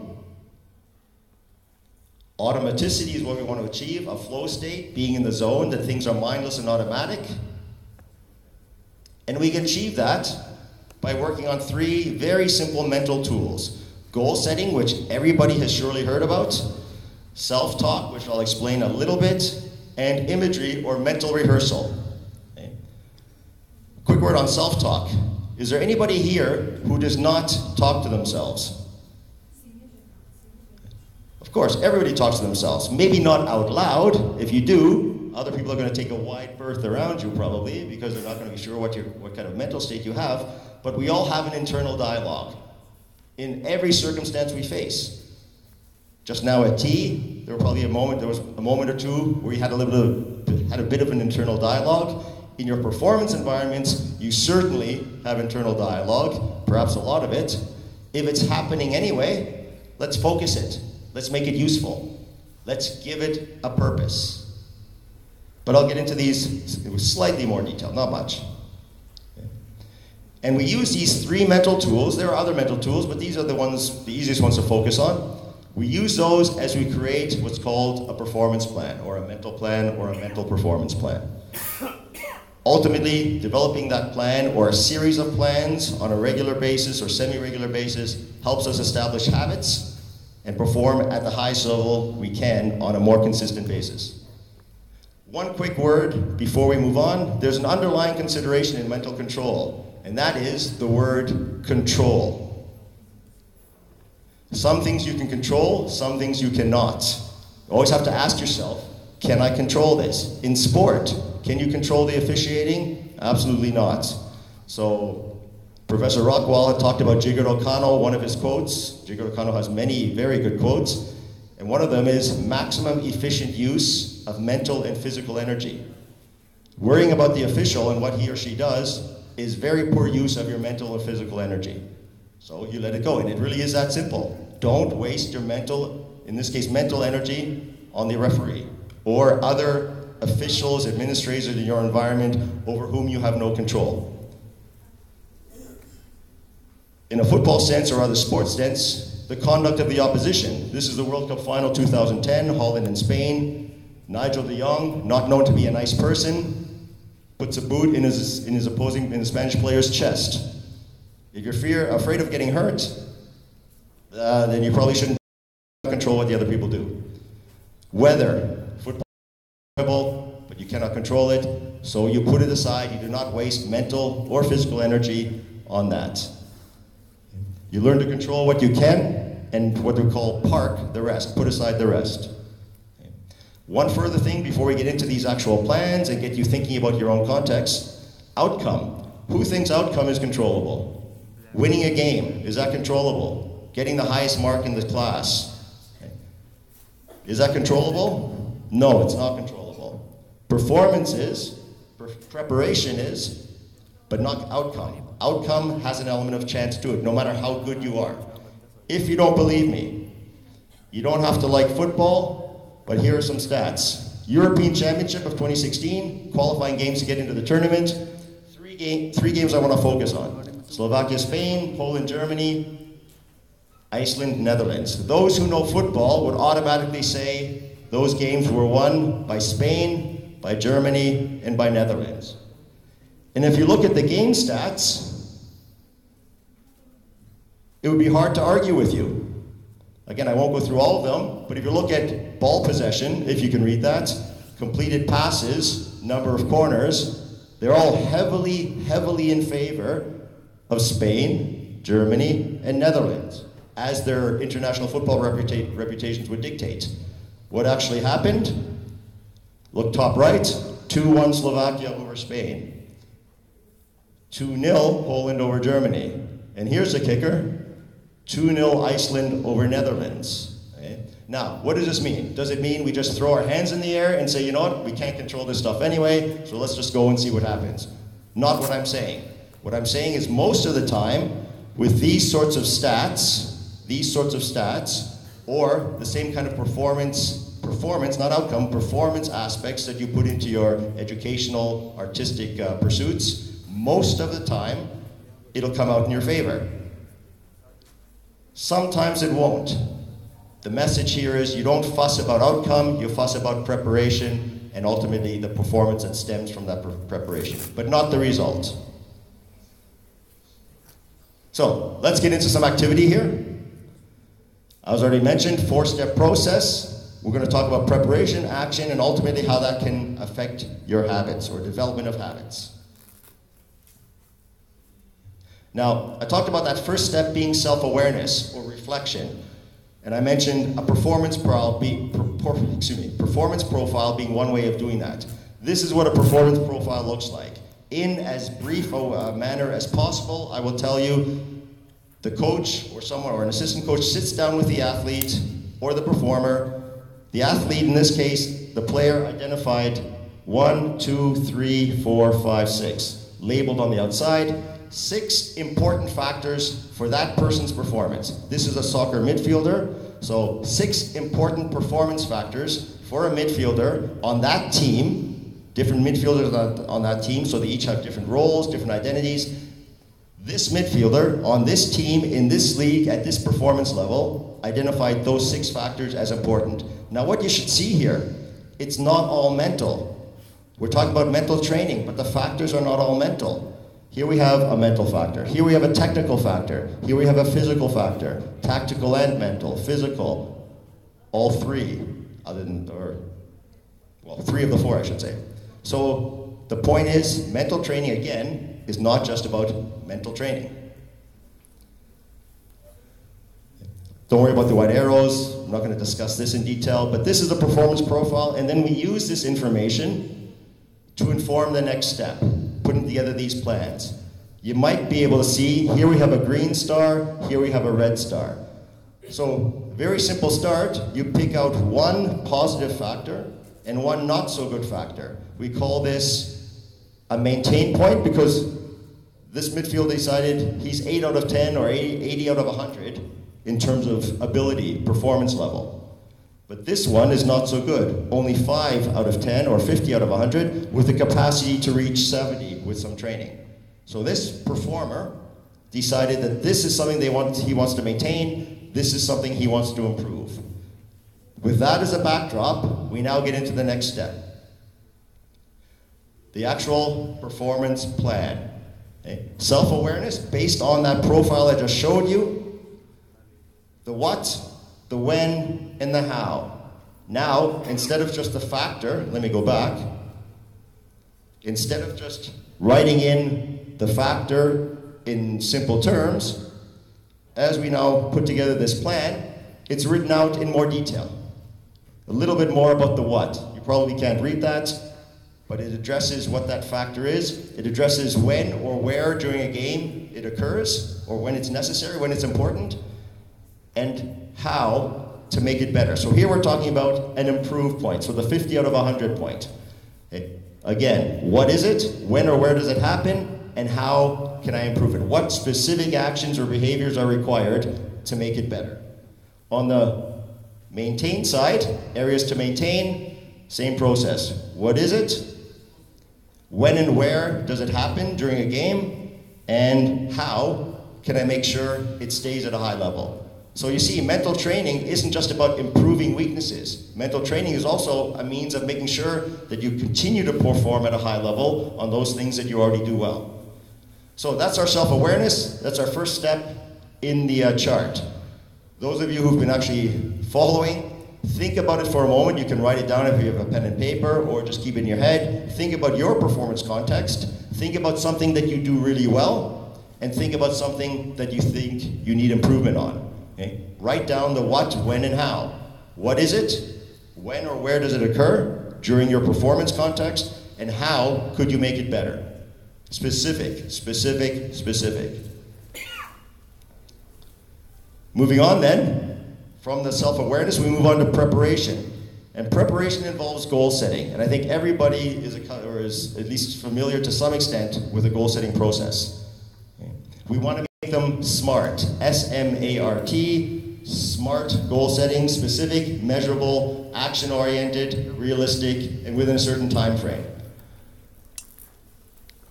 Goal setting can be individual. If we stay in, actually individual in any performance context, you set your own personal goals. It can also be paired. If we go back to the football situation, the two center backs might set goals together, right? Or the two central midfielders might set goals together, something that works in tandem while they're performing. Or it can be team-oriented, okay? Or group-oriented. Your musical group, your grade team, if you're a teacher, you're all second grade teachers, maybe within that second grade teaching group, you set certain goals. Simple point that you can read on your own. And then what happens? You set a goal, you train or practice or prepare for your performance context, then you actually perform, you review or reflect what happened, reflect on what happened, what went well, what didn't go so well, maybe keep a logbook, set some new goals accordingly, according to that information, or maintain the goals that you had, depending on circumstances. It's an organic process, and then same process continues over and over and over again. Quick word on goal setting. Since I already mentioned that you cannot control outcome, you don't set you set outcome goals and then you put them aside. After that, you think about specific process or performance moments in terms of what you want to do. Those are the targets you set or the goals you set. Moving back to our plan now, we're in the preparation phase. This athlete set 3 goals on the improve side. I'm not going to get into the details because you may or may not be interested in football, but these are 3 specific goals to help improve the aspect up here. This is the what, this is the when and where, and this is the how. 3 goals addressing these points up here. Same thing happens on the maintain side. In this case, it's 2 goals that again address what happened up here. And I repeat, those goals are SMART, as in S-M-A-R-T. They're very specific, they're not vague. If I want to, for example, I have a goal for the 100-meter sprint. My goal is to run it really quickly, or to run it more quickly than him. That's a vague goal. It's hard to measure. Well, I can measure if we're racing together, but otherwise I can't. But if I say I want to run the 100 meters in 11 seconds, that's a specific and measurable goal. And if I say I want to do it by the end of June, I've also got the T in SMART, I've got that time element associated with it. It's also realistic. If I had said that I want to run the 100 meters in 5 seconds, that would be dumb, just plain dumb. It's not possible, it's not realistic.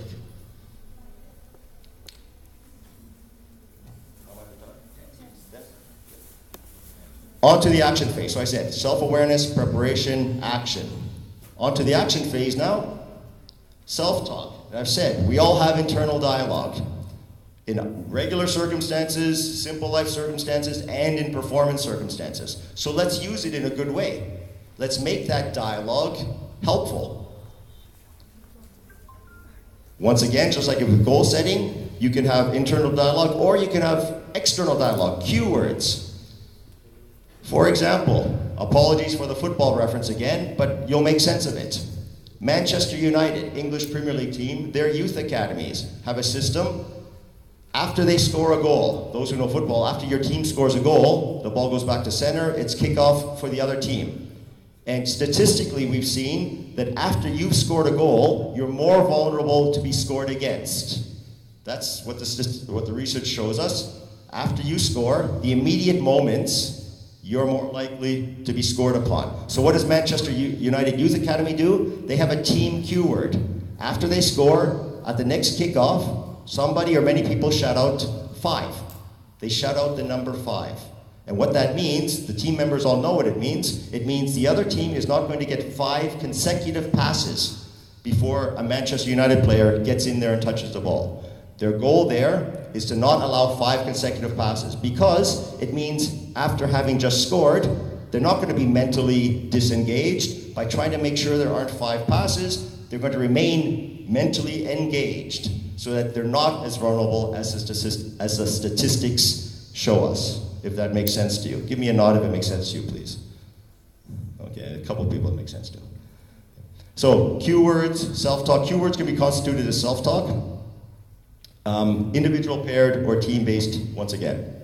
Okay. Can be simple words, they can be statements, they can be sentences, and it doesn't matter what they are. If it resonates with you, it's good. Something that resonates with me won't necessarily resonate with my friend Alexis. Something that works for him may be meaningless to me. And it could even be off color. There are things that I said to myself in my performance days that I wouldn't want to share with anybody. It's very personal, but it helped me. It worked for me, so it's good. And if it works for you, it's good. 3 types of self-talk. Technique-oriented. Okay, let's get away from soccer for a moment. Maybe tennis, okay, on a forehand, technique. Right? Maybe, for example, open stance on the forehand. That's a modern way, not so much a traditional way. It could be for encouragement or effort. You know? Football penalty kick. Right? Penalty shots. Right?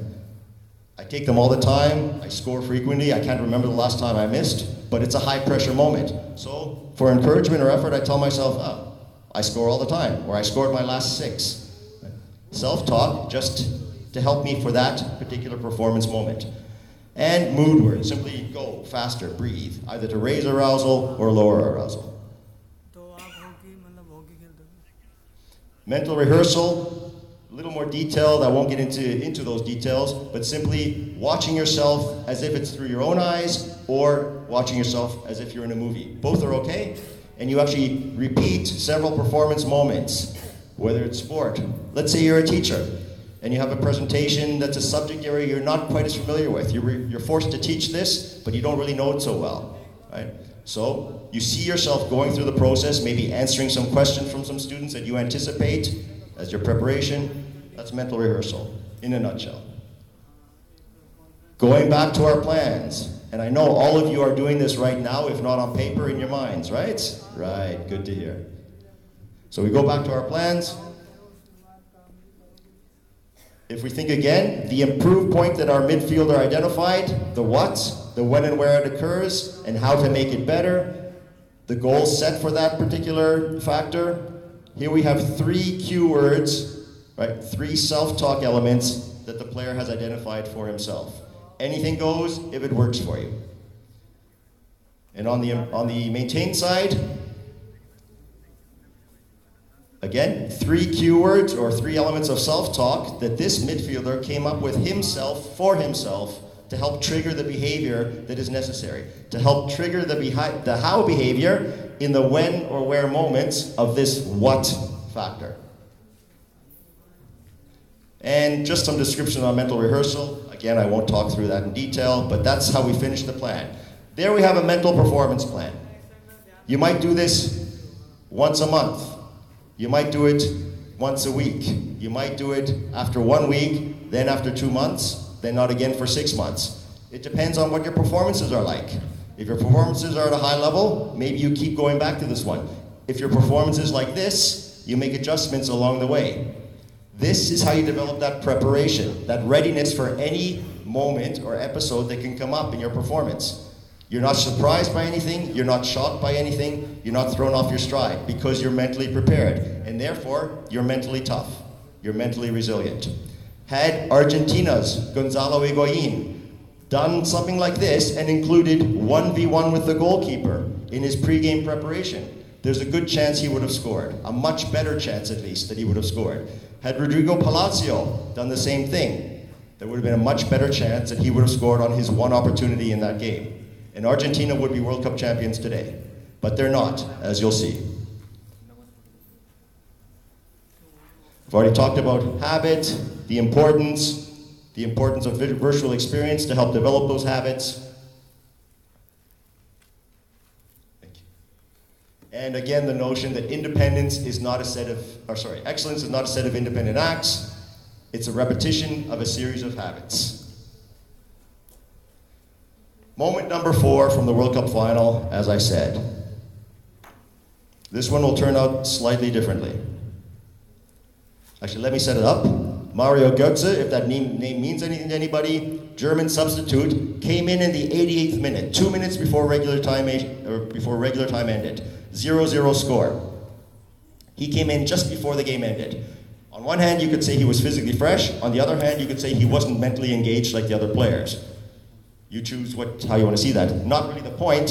He came in the 88th minute. Now we're into extra time because the game finished level. He had one scoring chance. He had one scoring chance. And this is it.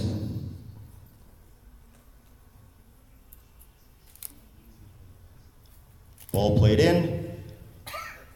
And goal. He'd been on the pitch, I think roughly 15 minutes. Didn't have any other chance. Had one, was mentally ready for it, was mentally prepared, was mentally tough.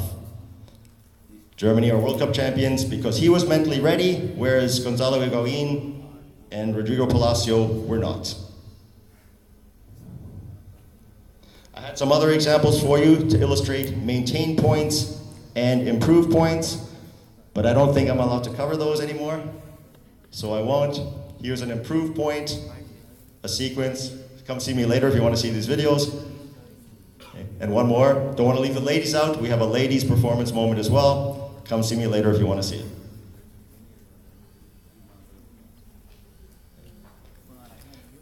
Simple point here, whether you're a coach, whether you're a leader, an administrator, guiding a group of performers, make a deliberate effort to include that psychological dimension of performance training.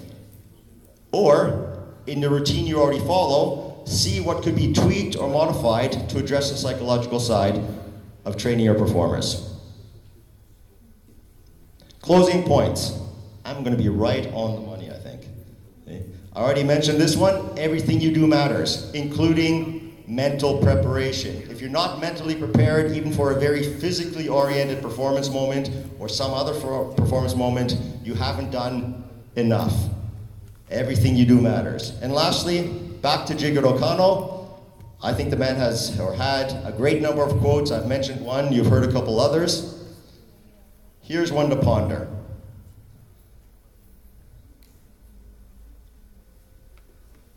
And this speaks to the mental training as well as other aspects of training, but for each next performance moment, regardless of how the last one went, you have to do the same thing again, or at least you have to be thorough again, and then again, and then again, and then again, for each forthcoming performance moment.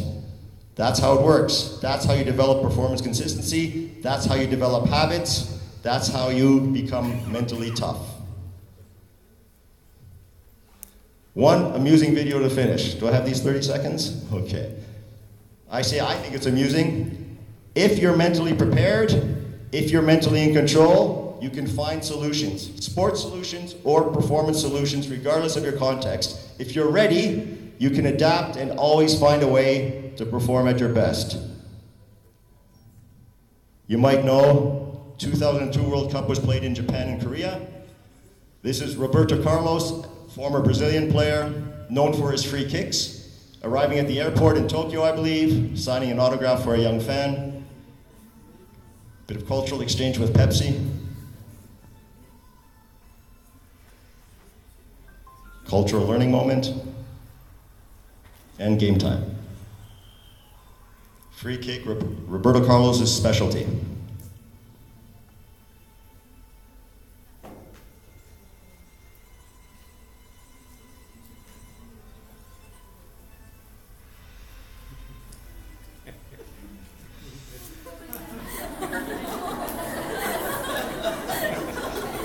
Finding performance solutions by being mentally ready.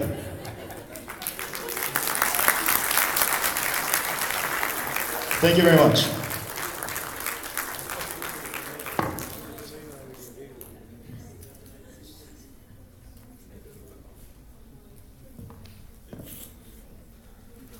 So is the wonderful presentation it was or not? Yes. So we must once again give a big round of applause to Dr. Guido for enlightening us for mental skills, and it is not just the time for preparation or the management, but last video has shown how smart you are in management. So it was a smart management.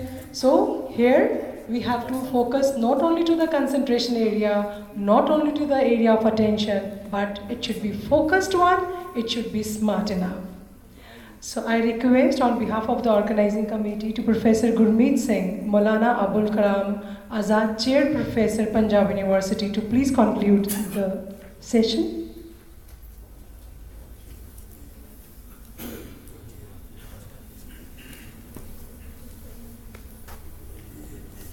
Thank you for giving me the opportunity to conclude this session.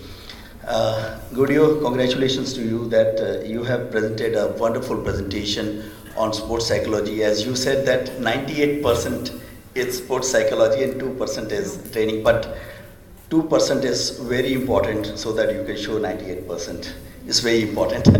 Otherwise, no doubt psychological skills, and he's talk about the developing mental performance plans.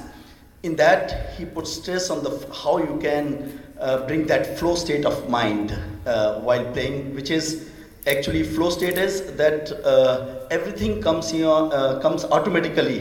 Whatever you think, it happens. That is the flow state. And at the same time, you are enjoying the activity. And he concluded that if you are enjoying the activity and everything comes in your mind, you are at the peak. And he has shown all this through the videos, and the 4 videos I've seen that how the football lovers that imagine those videos, you can just understand that how important that training is. If you are playing at that level, you need those skills to develop, so that psychological trainers in that part, in the coaching part, is so important.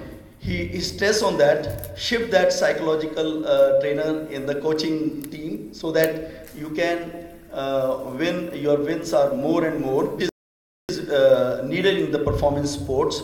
And he then explains about how you can do the training.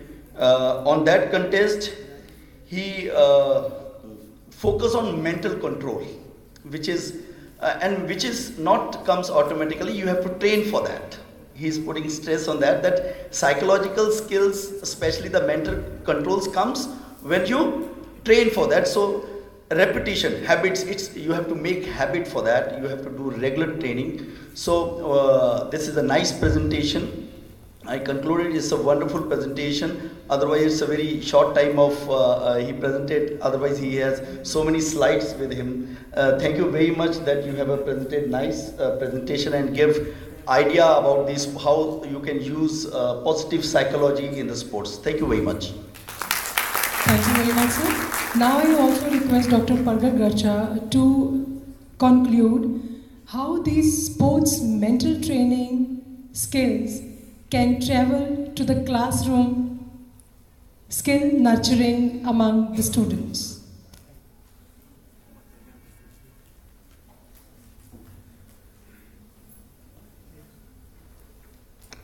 First of all, I congratulate sir for a beautiful presentation before us. Sir, in this session has beautifully presented research-based, valuable views on the importance of psychological aspect in any sport. First example of this session has set the tone of the full session, which is already discussed by Gurmeet sir. Each and every person related with any sport, whether it is a player, coach, administrator, official, go through one or more mental processes. So more control on those mental processes will increase his or her performance. Example of iceberg from the Freud theory was really useful. It is related to the people from the field of education. Sir has discussed process of developing mental control for achieving more and more in sports. Ways to use mental tools were really useful. A wise statement in the presentation sum up the session, which was related to outcome and process. We can't control outcomes, we can control processes. Sir, it was really beautiful presentation, and the field from education will definitely get something to use in the real classroom. Thank you very much.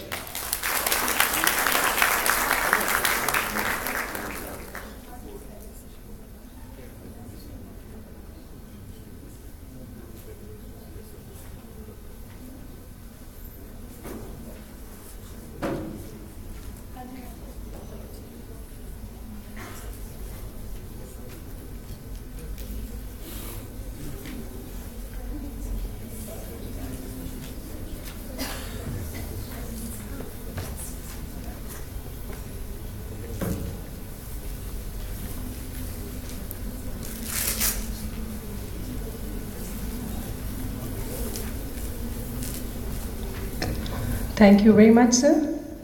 Now it is the time for the panel discussion, and we have almost 45 minutes to 50 minutes to execute this session. And this panel discussion will be to discuss the synergist plan for Olympism philosophy through education, sports, fine arts, peace and culture.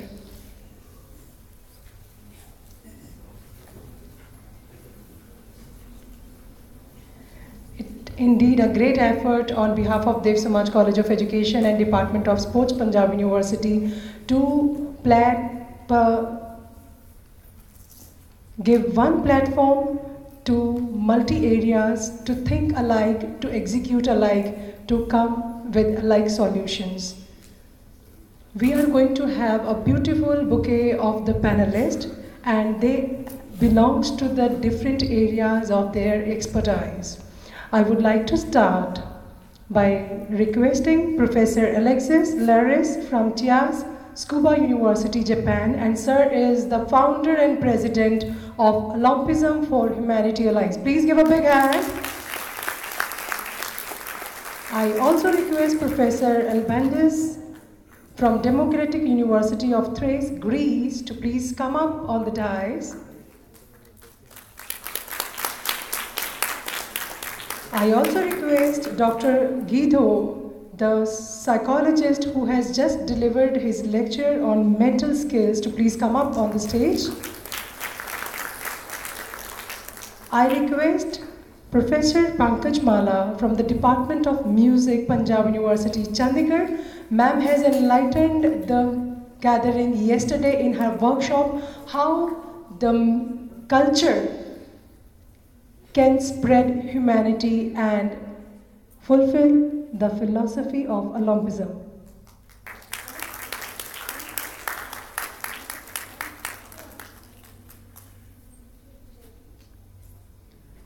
We also request Madam Dr. Jasbir Chahar, former Associate Professor, Government College of Education and present a faculty in many institutions, and it was a wonderful workshop on education, and all the participants, ma'am, the clapping shows that it was a wonderful presentation. We also request Mr. Sandeep Joshi ji, sir is the senior journalist in The Tribune, and he will be here in regard to Art for Peace, and yesterday he has delivered or he has organized a workshop on Art for Peace. Sir is a renowned figure. We request Dr. Reena Punia, Associate Professor from Manipal University, Jaipur, please come up on the stage. Ma'am will be taking the issues of mental toughness among women, especially for sports performance, or you can say for skill performance. We request Dr. Rakesh Malik, organizer of this conference, and sir will be talking or taking the issues in regard to administration and framing the policies, either that is related to colleges, universities or sports, or moreover to uplift the areas of sports. We request Professor Gurmeet Singh sir, Maulana Abul Kalam Azad Chair, Professor, Department of Physical Education, to please come up on the stage. Sir will be taking Olympic movement and physical education and sports. We request Dr. Bhagat Singh Rathi ji. Sir is the professor and head of the Department of Physical Education. He will be joining us right now in a short time. We request Professor Pramod Singla ji. Sir is head of the faculty Civil Engineering from NITR, NITTR. Infrastructure plays a great role. So how the designing of the infrastructure, either in classroom or it is a sports field, can a blueprint, how can be designed and how it can be executed. We request Dr. Barinder Singh Huda ji, Director Sports, Deenbandhu Choturam, University of Engineering and Technology, Murthar. Sir will be taking the issues in regard to rural areas, कि कैसे rural areas के जो बच्चे हैं उनको हम Olympism और community upliftment के लिए improve कर सकते हैं. We request Dr. Randeep to please join us as sir has enlightening the students in regard to research and medical sciences, either that is in the area of sports, education, sports sciences, or you can say physiotherapy, nutrition, or sports psychology.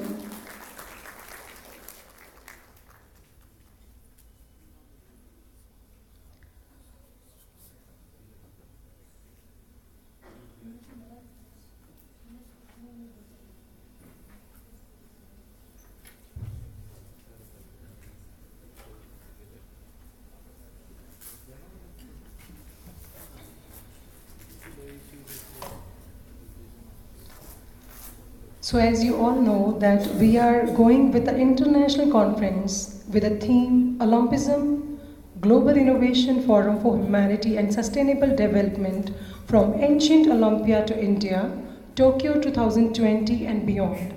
The main aim of this conference is not only just to sports promote or just to promote physical education, but how the collaboration of all the disciplines can be made to uplift the standards of education, and in community how the youth's energy can be channelized and how the health and well-being of the community can be increased, how the mental toughness can be increased, and how the life skills can be imparted.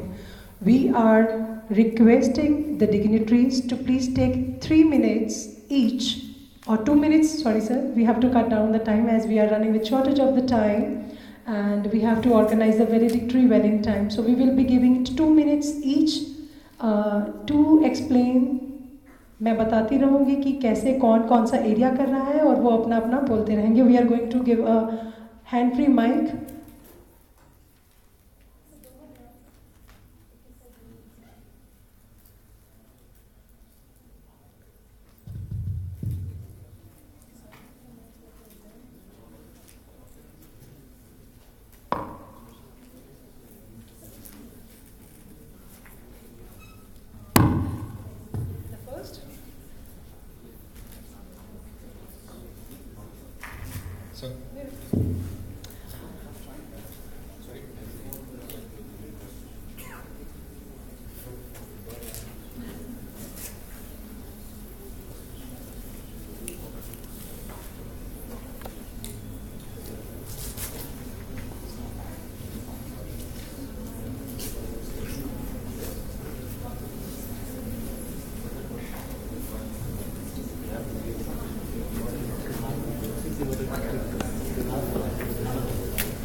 Okay, so we are going to start, and I would like to request Dr. Rakesh Malik to start, and he will be starting with his own words.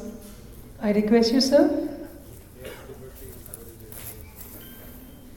He is trying to speak in Japanese, and although it is difficult, but all the best, Dr. Malik.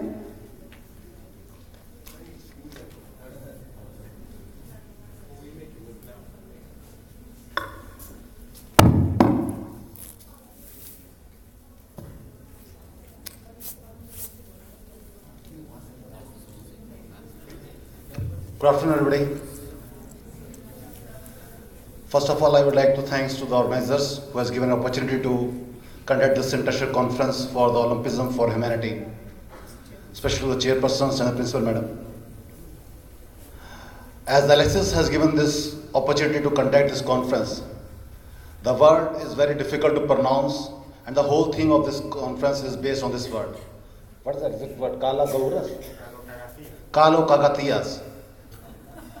It's very difficult to pronounce. I'm trying to learn this word from last few days, but I could not able to recognize or able to speak this word. Kala Kagatiyas. Very difficult. What I could understand from this word, the Kala means a human being. It's a human capital. Human capital. So I am staying here as an administrator. So first thing which I got is a human capital. Gokatharias. What the word is, I don't know. Means what we are getting from the society, we have to give from society. Human capital, what we got and what we have to give. Second point after human capital, as Alexis says, frustration. as much as frustration we have to solve those frustrations. So being administrators, we have to face the frustrations. Human capital, frustrations. Alexis, I'm going right? That's perfect. Human capital, frustration. Now, being an administrator, it is not possible to solve the problems, but to solve the problems, to get better result, to serve the human society, we have this panelist.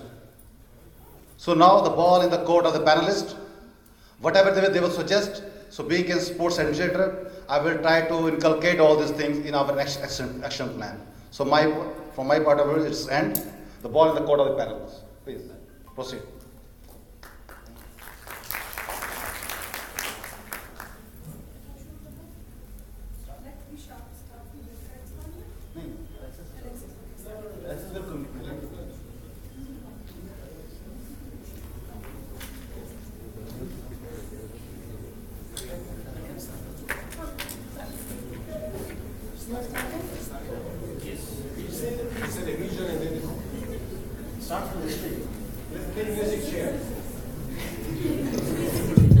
As it is a first-time experience, to please spare us for our mistakes, Alexis has a new idea as well as advice that he will be the starter and he will be concluding. As he is the founder and president of Olympism for Humanity, and the theme came from him, so you are going to start, you are going to conclude. First of all, I think it's to understand the essence of what we've been trying to do the last couple of days, but actually goes back into years of relationships that are based on the human capital, that we try to have a long-term commitment in this investment, and the investment is also cognitive, mentally, in terms of different topics and how they interrelate with the human growth. And at the same time, what do we value together? How can we transfer our knowledge, not just to become great scientists or great whatever that great is? How is this word again in what? All right.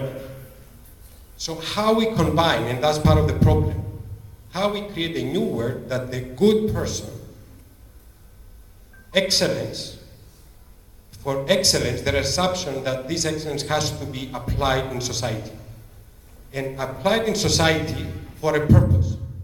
And the purpose should be one and the same. Human progress and prosperity. So if we have these two things, two words, as one in our minds, and combining Jigoro Kano's philosophy, East and West, which, as Dr. Guido mentioned earlier, we have to have the conditions to set goals and objectives, that we have ongoing commitment to make this human-centered educational framework, which is what the Olympic idea is about, make it a habit. And to make that a habit, we need to start with the realization that we're not well trained enough into connecting our knowledge across disciplines and for communities. So I would like to go back into the Greek word of synergies, which is the title of this session. Synergia is ergo is the production of energy, products and services, the production, ergo. Synergies is the opposite from the idiot that we've been talking about yesterday, that personally I'm doing things only for myself. Synergies, actually, we need to collectively create new knowledge and new actions that will affect our community. So the challenge for this discussion is not only to say how we are good, how this goodness can improve the society and how we can interrelate. And that goes back into the last statement, which is the Aristotelian concept of excellence, that excellence is what we repetitively do and it becomes a habit. But Aristotle and Plato and the rest were having very interdisciplinary background.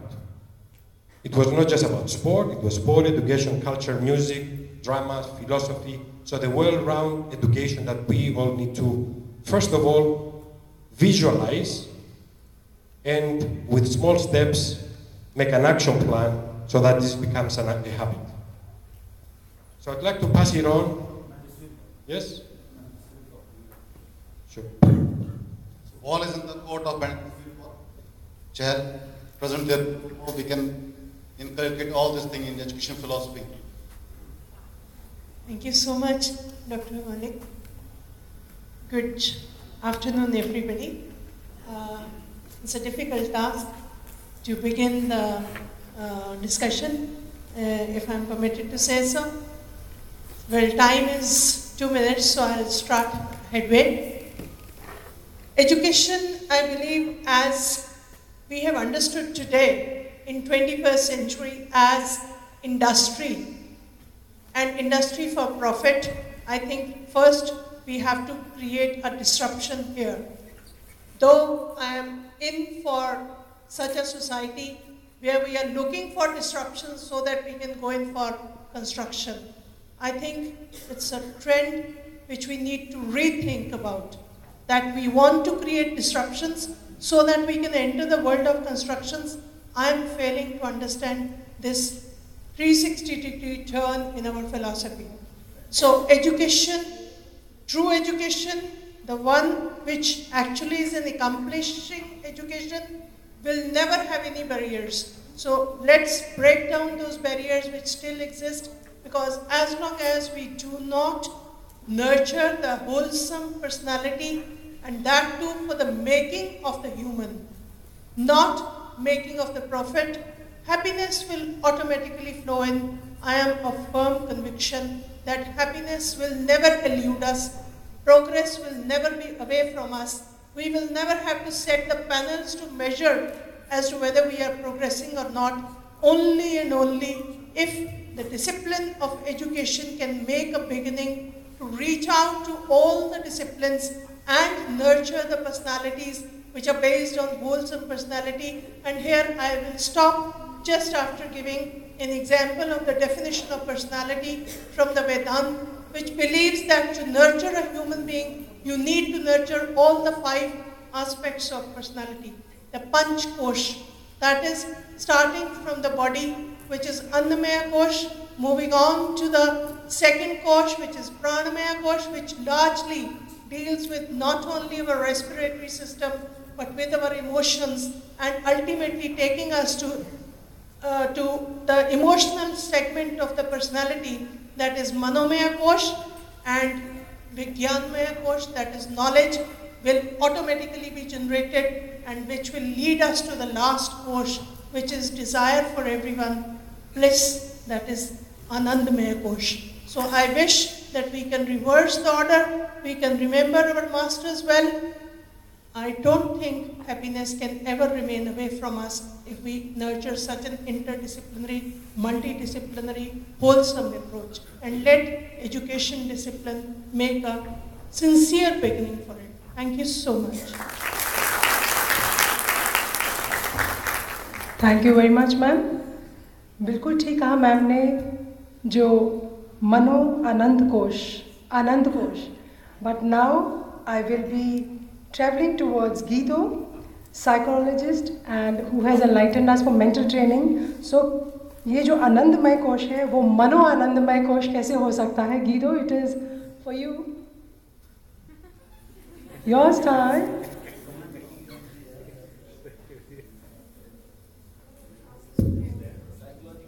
Psychological part. How the mental training. My plan for this comment was less about the mental training, more about Olympism and Olympic effects, if I may. There's an expression, so I'll speak from a coaching perspective. There's an expression, perhaps you've heard it, all coaches are thieves. And if they're not thieves, they should become thieves. And what that essentially means is look at what other people are doing. Learn from other people, take on board what you see other people doing well. Use it, of course, refine it and use it for your own purposes, but pay attention to other people's excellence and take it on board. Now, if I direct that towards the Olympics, I'm pretty sure that the topics from yesterday were largely focused on the fact that Olympics are not just about the athletic events, the gold medals, the performances, and the actual sport itself, if I'm not mistaken. I find with Olympics, let me go a slightly different direction and come back to the Olympics. Over Christmas time, I like to go see the Nutcracker, the ballet, the Nutcracker. It's a Christmas ballet. I'm assuming you're aware of the Nutcracker, what it is. If not, it's simply a ballet. And there are, of course, soloists, ballet dancers dancing on their own. And I have no connection to ballet whatsoever, but I'm always inspired, I'm impressed when somebody does something extremely well. When someone has achieved a level in anything at all, where they're able to be on a stage and perform for other people because they are that good, that level of excellence. So going back to the Olympics now, when we watch the Olympics, when we engage with the Olympics, of course, in first order, we pay attention to the sport and the performances. But the legacy of the Olympics doesn't mean now that your country has to develop top-level athletes. That's, of course, one consideration. But on the individual level, and what that legacy, pardon me, Aman, but the word legacy could also entail, is drawing that inspiration to become really good at things, or one thing, sport or other.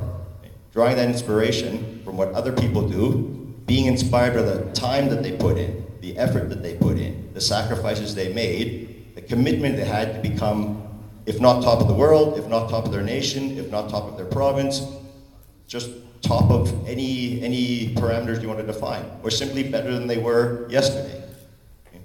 That kind of inspiration, that sort of mindset is something that inspires me personally, and I think every individual of any locality can draw that from the Olympics as well. Sport in first order, but just the notion of excellence and trying to become as good as you can in one thing or several things. So again, all coaches are thieves means take in what you can from other people. That includes taking in their own top performances and using that as a drive for you to become better at one or many things.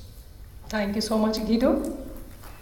I request now Shri Sandeep Joshi ji, senior journalist from The Tribune, to put emphasis how the creativity and innovation can promote Olympism.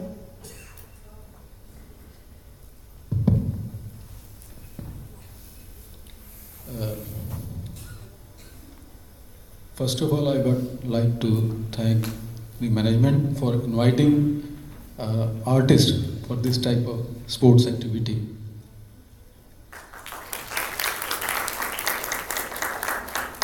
Art, मुझे ये लगता है कि 1000 stories को जो चीज़ बयां नहीं कर सकती, वो एक आर्ट या क्रिएटिव थिंग वो असर डाल सकता है. I am making cartoons and caricatures from last 27 years. Caricature और कार्टून्स के साथ आप क्रिएटिविटी के साथ एंड स्ट्रेस भी अपना कम कर सकते हो. और फॉर स्पोर्ट्स पर्सन, हमारे इस फील्ड में कई ऐसे लोग हैं जो बाय प्रोफेशन IAS हैं, डॉक्टर्स हैं, पर वो ऑप्ट करते हैं पेंटिंग. आप लोग कोई भी फील्ड, पेंटिंग का, पोस्टर का, कार्टून, कैरिकेचर, कुछ भी कीजिए, पर क्रिएटिविटी के साथ अगर आप जुड़ते हो तो आपका माइंड जो है रिलैक्स होगा, मेंटल लेवल बढ़ेगा. यही मुझे लगता है कि सबकी बात एक जैसी है लेकिन वर्ड्स तो डिफरेंट हैं. तो हम लोग भी जो काम करते हैं अपने कार्टून्स के जरिए, क्योंकि आपने शायद देखा होगा कि it is most difficult thing to make others laugh. आजकल हंसने के लिए कोई चीज़, एक माहौल नहीं है. We have no atmosphere. So with a little exaggeration, with a graphical part and with a sense of humour, we try to portrait our things. इन्हीं चीज़ों के साथ I thank you. Thank you very much sir. जी हाँ, बिल्कुल, हंसाना आज की तिथि में सबसे मुश्किल कार्य है. I request Professor Gurmeet Singh now to put emphasis on Olympic movement and physical education and sports.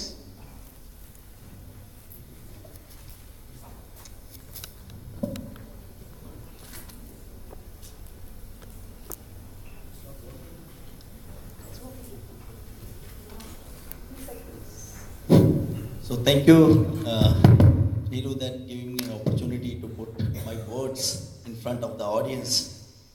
Actually, we have shared our common goals ever since the Kabaddi founding the modern Olympic movement.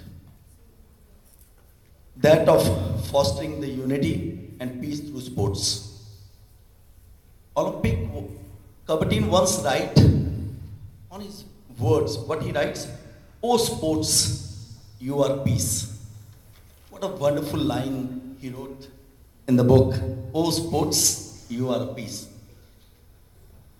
He wrote again that through you, the young learns to respect one another, thus diversity of national traits becomes a source of generous and peaceful emulation. And what the Nelson Mandela said, sports has the power to change the world. Yes. Why? Because through sports, we can reach into the hearts and the minds of the people.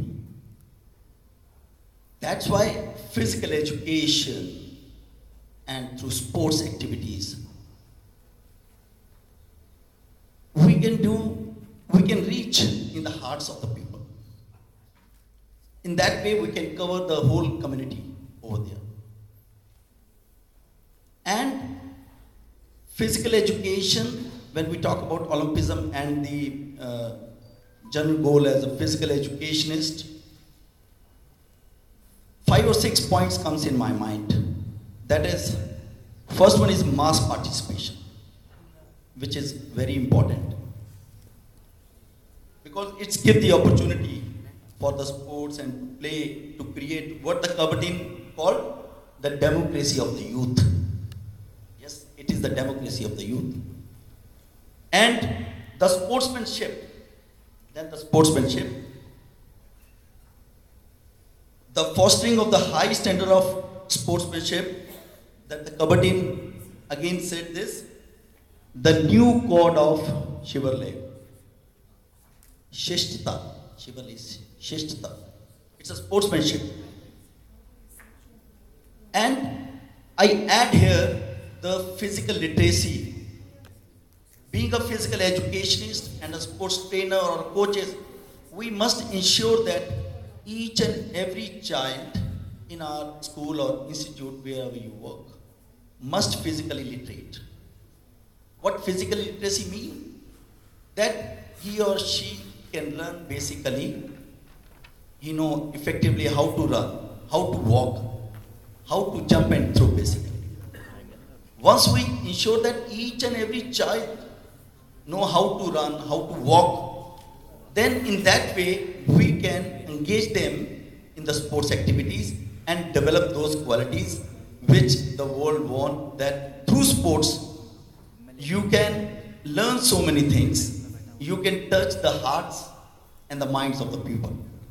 So I can conclude here with these words that physical literacy is very important for ourselves, for all the people to grow. Thank you very much. Thank you very much, sir. Now I request Dr. Randeep to please put a light on process of research.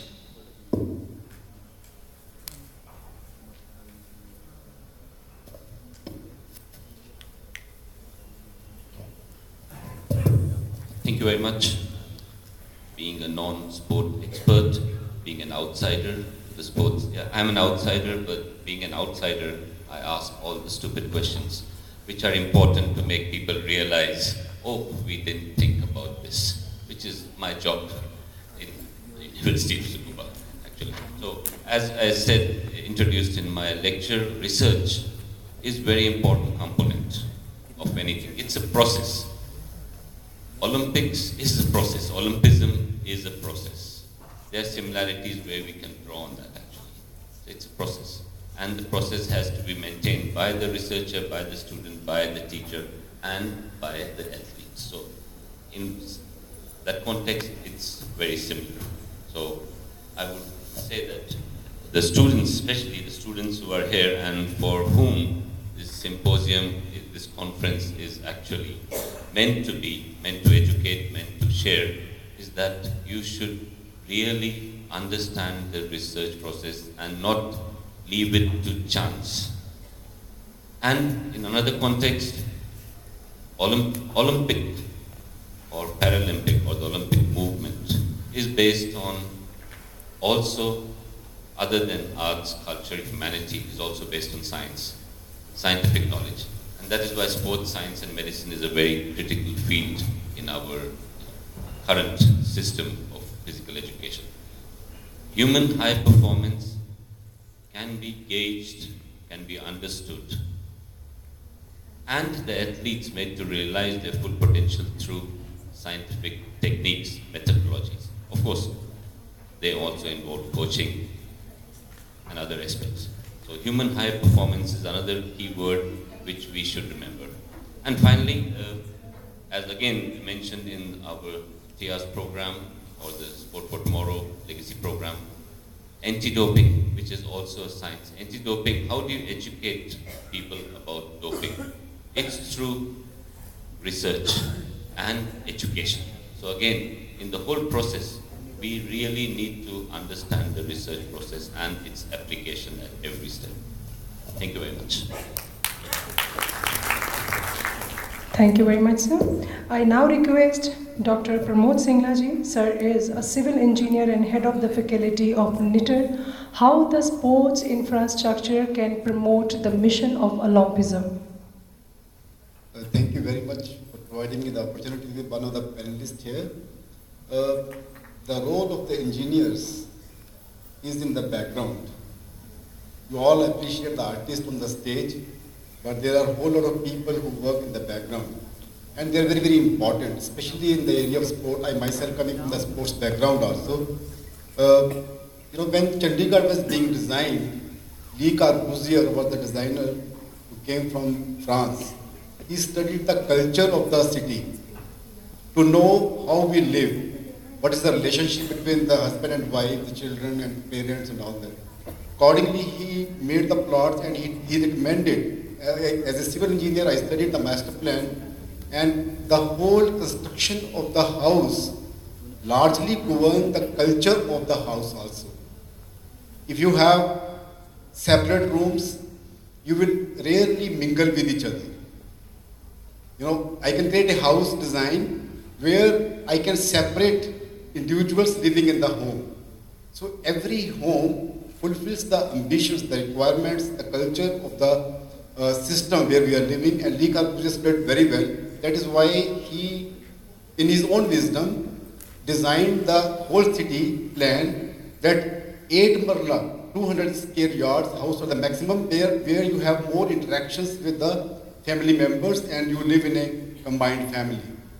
Similarly, the role of the engineers when it comes to the infrastructural development for the sports is to know the requirements of each and every sport and to maintain it and to provide the best facilities so that the best performance can be taken from the play.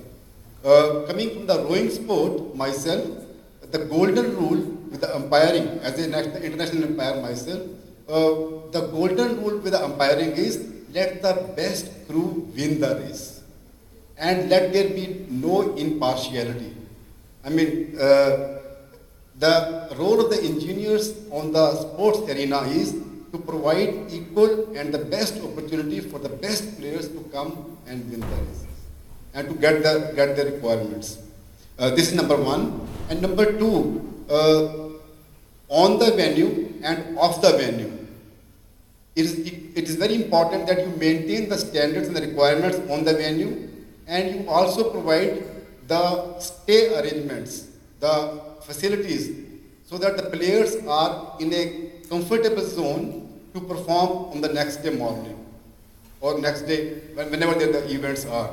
This is a very, very important aspect to provide the cozy, the best infrastructure available so that the performance is not affected. After all, your physiological conditions determine your performance also largely.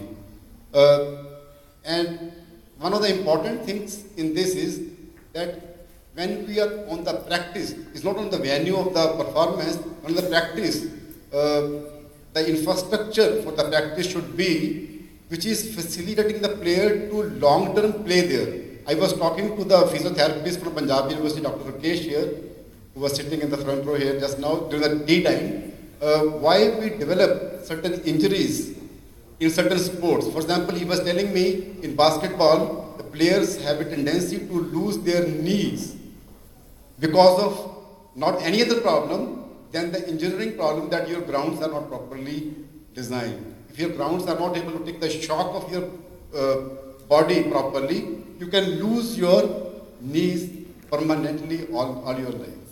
So this is the importance of engineering each and every standard, and how to maintain those standards, maintain those facilities is very, very important for the best performance to come out from a sports person. Thank you so much for that. Thank you very much, sir. I request Madam Pankaj Mala, Professor from the Department of Music, Punjab University, Chandigarh, how the music will promote Olympism. Thank you very much for providing me the opportunity. And it's a pleasure of mine to be here as a panelist when the sports one side is the science, and the education is on my right hand. So this is a place when I am to say something. Well, this is very well said, that education is like important and essential part for making the good human being.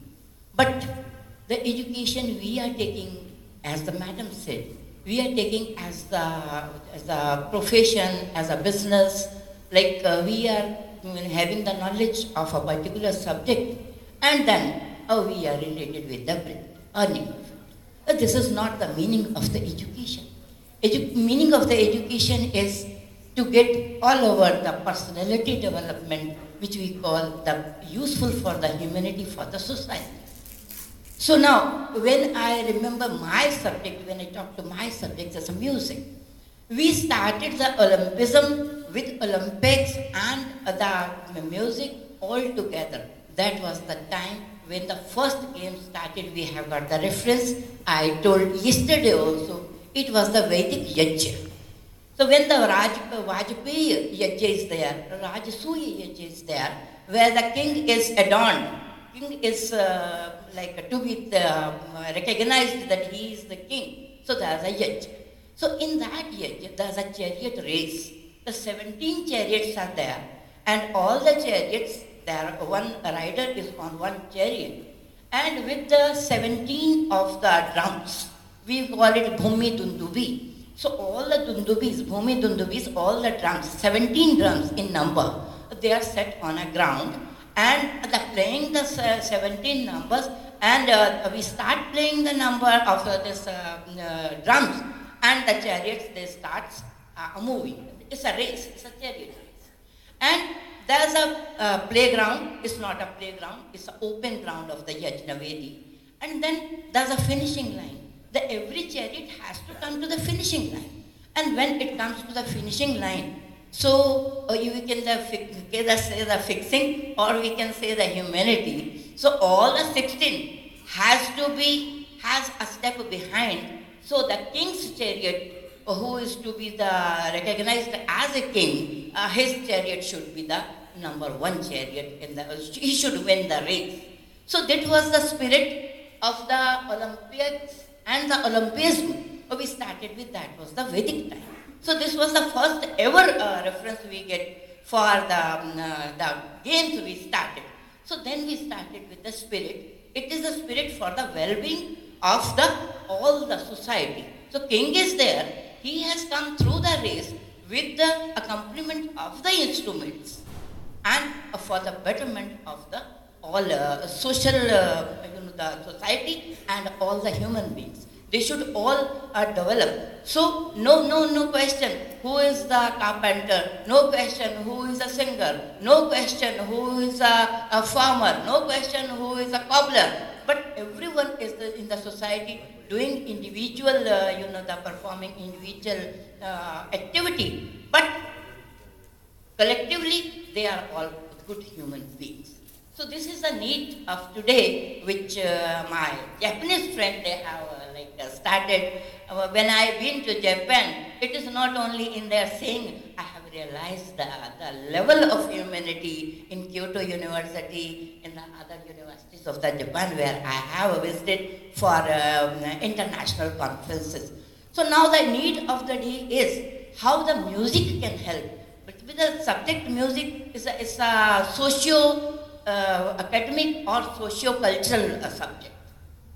So now, with the music, every event has a music in the start. Every event, whether it's a conference, whether a science conference, whether a sports start, anything, everywhere, in every country, in every, place, in every state, there's a music of that state, which always be, placed before the event starts. So this is the role of the music. It unites the society of that very particular stage. It introduces the culture and make the one culture all over the world. As the Vedic Vedic saying is there, Samani va akuti, samana hridayani vo, samana mastu vo mana, yatha vo susaha asti. We should think together.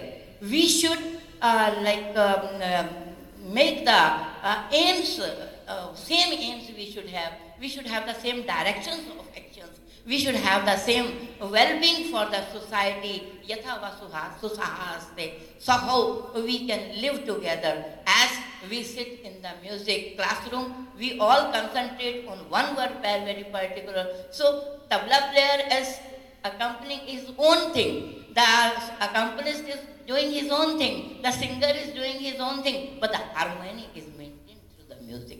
So this is the need of the society, that music is always with everyone, but music cannot sustain, music cannot be there if physically we are not fit.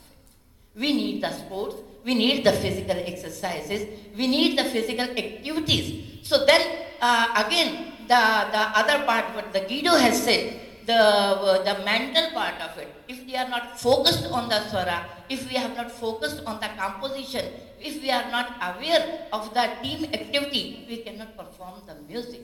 So music needs all the support from all the discipline, and music nurture all the discipline. So this is the role of a music for the society, I think. Thank you very much, ma'am. Yes, music is there to channelize your energy, and once you have executed, music is there to put a recovery to your body. जन जन को ये बतलाना है, हर गली हर मोहल्ले में ओलंपिज्म और humanity को पहुंचाना है. ये अर्बन एरियाज़ में ही नहीं, जो रूरल एरियाज़ में या यहाँ पे साक्षरता आज तक नहीं है या थोड़ी है, उसके लिए मैं डॉक्टर परिंदर सिंह हुड्डा, जो कि डायरेक्टर स्पोर्ट्स हैं Deenbandhu Chhoturam university of engineering and technology Murthal में, कि कैसे रूरल एरिया में हम ओलंपिज्म और ह्यूमैनिटी को पहुंचा सकते हैं और उसकी प्रमोशन के लिए कार्य कर सकते हैं. Thank you ma'am, providing me the opportunity to talk on that rural area development as title in front of everyone, that bridge between education, culture, sports and society.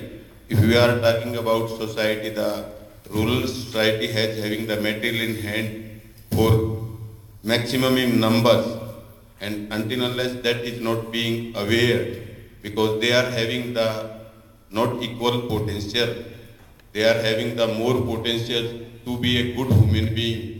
If right type of opportunity through real type of education is being imparted to them. There are many examples. Coincidentally, I am working in that institute, that is Deenbandhu Choturam University of Science and Technology, Murthal. The name of that university on the name of Sir Choturam. He was from a very poor family, rural area, and he was not even having, their parents was not even able to provide fees to that time in school, and he has left the school due to lack of fees, and that Tajaram ji donor provide the fees, and he was the topper gold medalist of the SRCC College of Delhi. And after that, anybody if ask him to वो किसी के लिए educate करते थे, तो कोई पूछता था सर मैं आपके लिए क्या कर सकता हूँ, तो वो ये कहते थे कि आप 2 बच्चों को लेके आओ, जहाँ आप नौकरी करते हो, टैलेंटेड बच्चों को गांव से लेके आओ, उनको पढ़ाओ, उनको किताबें दो. और इस तरह से सोसाइटी का उन्होंने उस टाइम पे डेवलपमेंट किया. उनका नाम इंडिया में नहीं पाकिस्तान में बहुत इज्जत से लिया जाता है. So that type of highly talented material or talent is lying in the, as we have bifurcated, I am not of the opinion to bifurcate it, means हमने बहुत ज़्यादा बांट दिया है, तभी हम गांव का या रूरल का नाम आते ही हमारे को एक कॉम्प्लेक्स आता है कि we are superior. That type of thinking, firstly we have to eradicate from your mind, because we are all living beings, and it is by virtue of urban society, financial assist or environment provide, they may be on the higher side, they are thinking. It is not the basic intelligence of the individual, it may be lying on the, that which here we have mentioned the topic I have assigned, the rural society.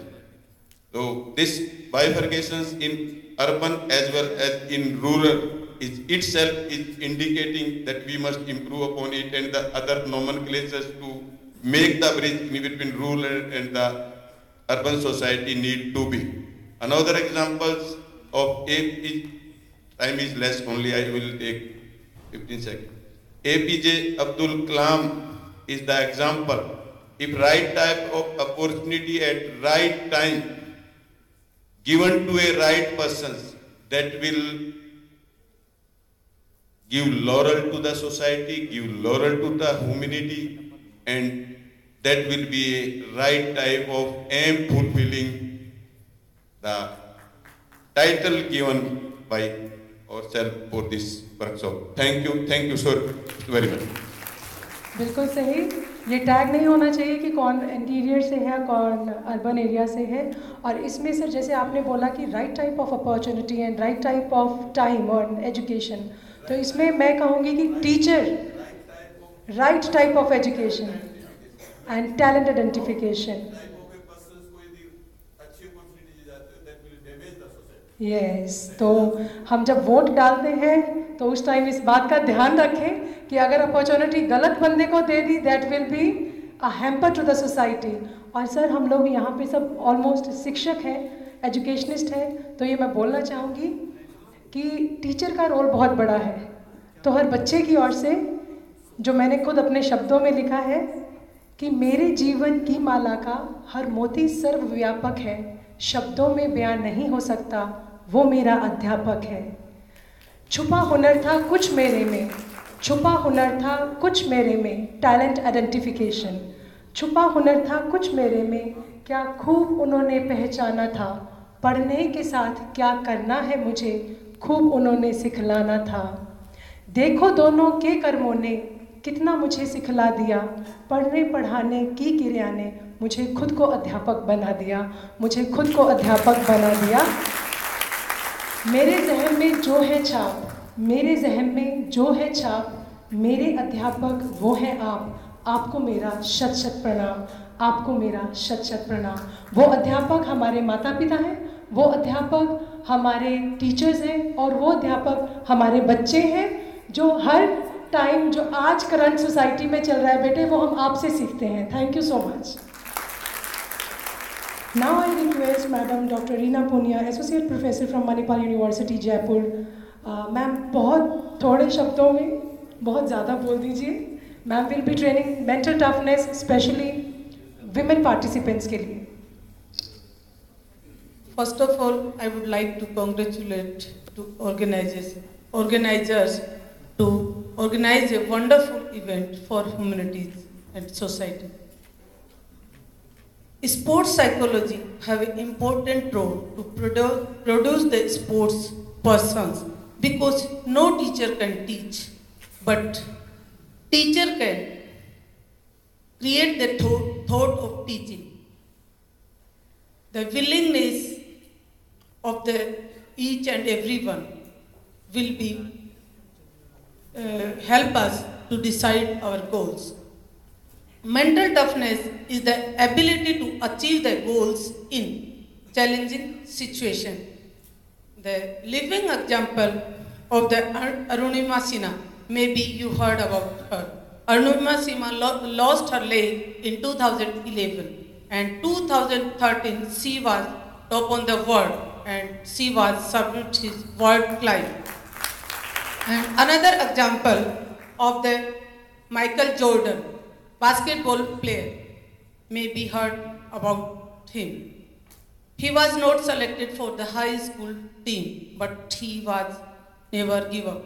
He started hard work with the dedication, and one day he was a renowned sports person and world famous basketball player. Mental toughness learned us to focus our goal and never give up. Mental toughness is the important to performing to the best of our abilities, positive behavior, willingness, and inspiration. There is 4C for mental toughness. First, control. Control on our emotions, commitment, challenge, and confidence. And there is a very challenging situation in the society for the women. When women come forward, first of all, we think, our family asks us, people, what will say, others will say. तो जो ये सोचती हैं कि दूसरे क्या कहेंगे, वो आगे नहीं बढ़ सकते. हम क्या कर रहे हैं, कैसा कर रहे हैं, और हमें यहाँ तक पहुँचना है. ये है मेंटल टफनेस, जो अपने कॉन्फिडेंस के साथ और एफर्ट से अपने अंदर आते हैं या फिर फैमिली सपोर्ट से हमें मिलती है. और इन सब चीज़ों को भी आगे छोड़कर गोल को सिर्फ फोकस करते हैं तो लोग एक दिन सिर्फ ये कहते हैं कि she was wonderful lady and she is the example for the society. And I have another example for the Michael Phelps के बारे में आपने सुना होगा, जो अमेरिकन ओलंपियन 15 साल की उम्र में he was the youngest American Olympic participant and won gold medal in Olympics 200 meters, and he arrested when he was driving while drunk, and second time he found smoking drugs, and second time arrest for driving while drunk. After that, when he lost her respect in the society and his fans was hurting, he thought regain his respect, and वो अपने coach के पास गए और दोबारा उन्होंने अपना career start करने के बारे में सोचा. It was very tough, but उन्होंने प्रूव करके दिखाया. रियो ओलंपिक से उन्होंने 5 मेडल जीत के और 28 मेडल्स के साथ उन्होंने रिटायरमेंट लिया. This is the mental toughness. Thank you very much ma'am. बिल्कुल सही. आज हम किसी भी सच्चाई से भागने के लिए एडिक्शन का सहारा लेते हैं, and addiction is very common. Either that addiction is of drugs, of alcohol, and nowadays one more addiction which is also developing a deformity. Deformity is known as text deformity. So ये किसके context में है? Technology, overuse of technology, either that is a mobile or a laptop, or even proving your worth by enhancing your performance, and आप अपनी supremacy को show करते हैं drugs लेके परफॉर्म करना. So I would like to request doctor Rakesh Malik to take only 1 minute to conclude. Only 60 seconds to go. Here I can openly request.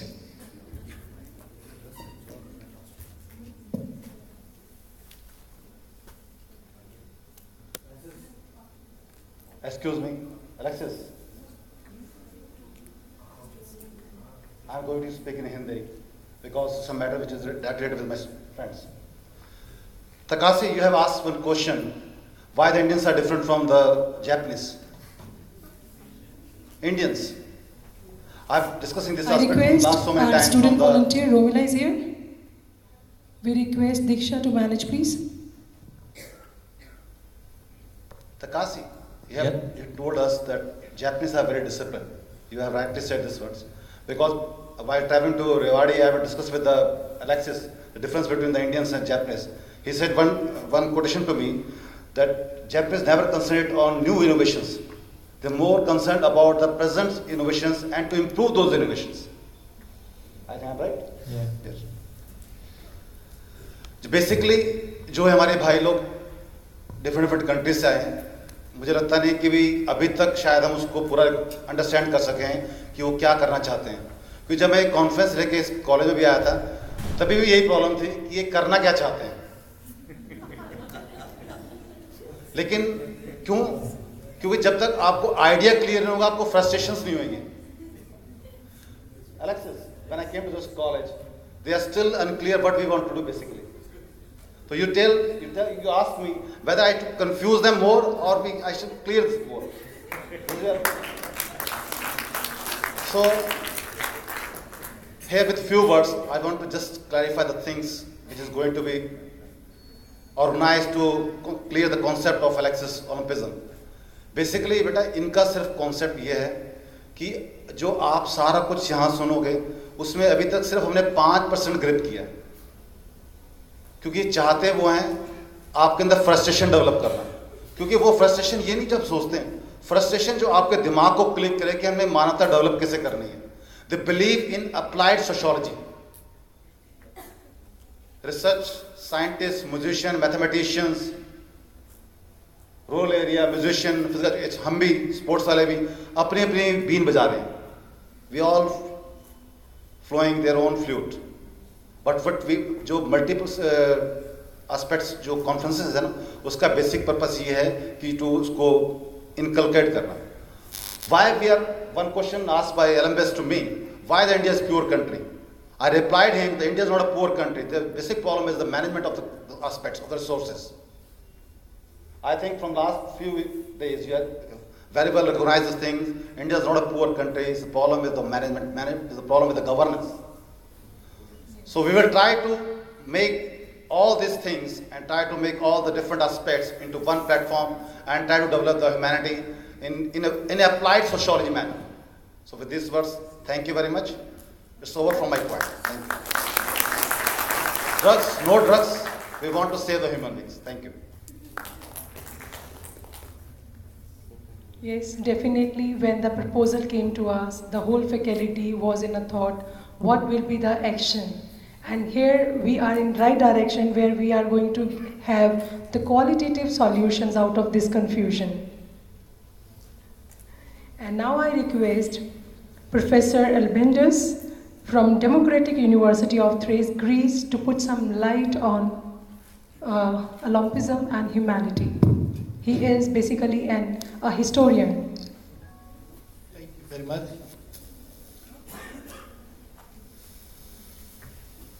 First of all, I would like to say that ancient Greeks used another word for education. In the Greek language, education is agogí. What is the meaning of this word? According to them, agogí means shape characters, moral development, and after that, knowledge. So according to the ancient Greek philosophers, the most important thing is the way how to shape characters, how to improve the moral values. In these 2 days,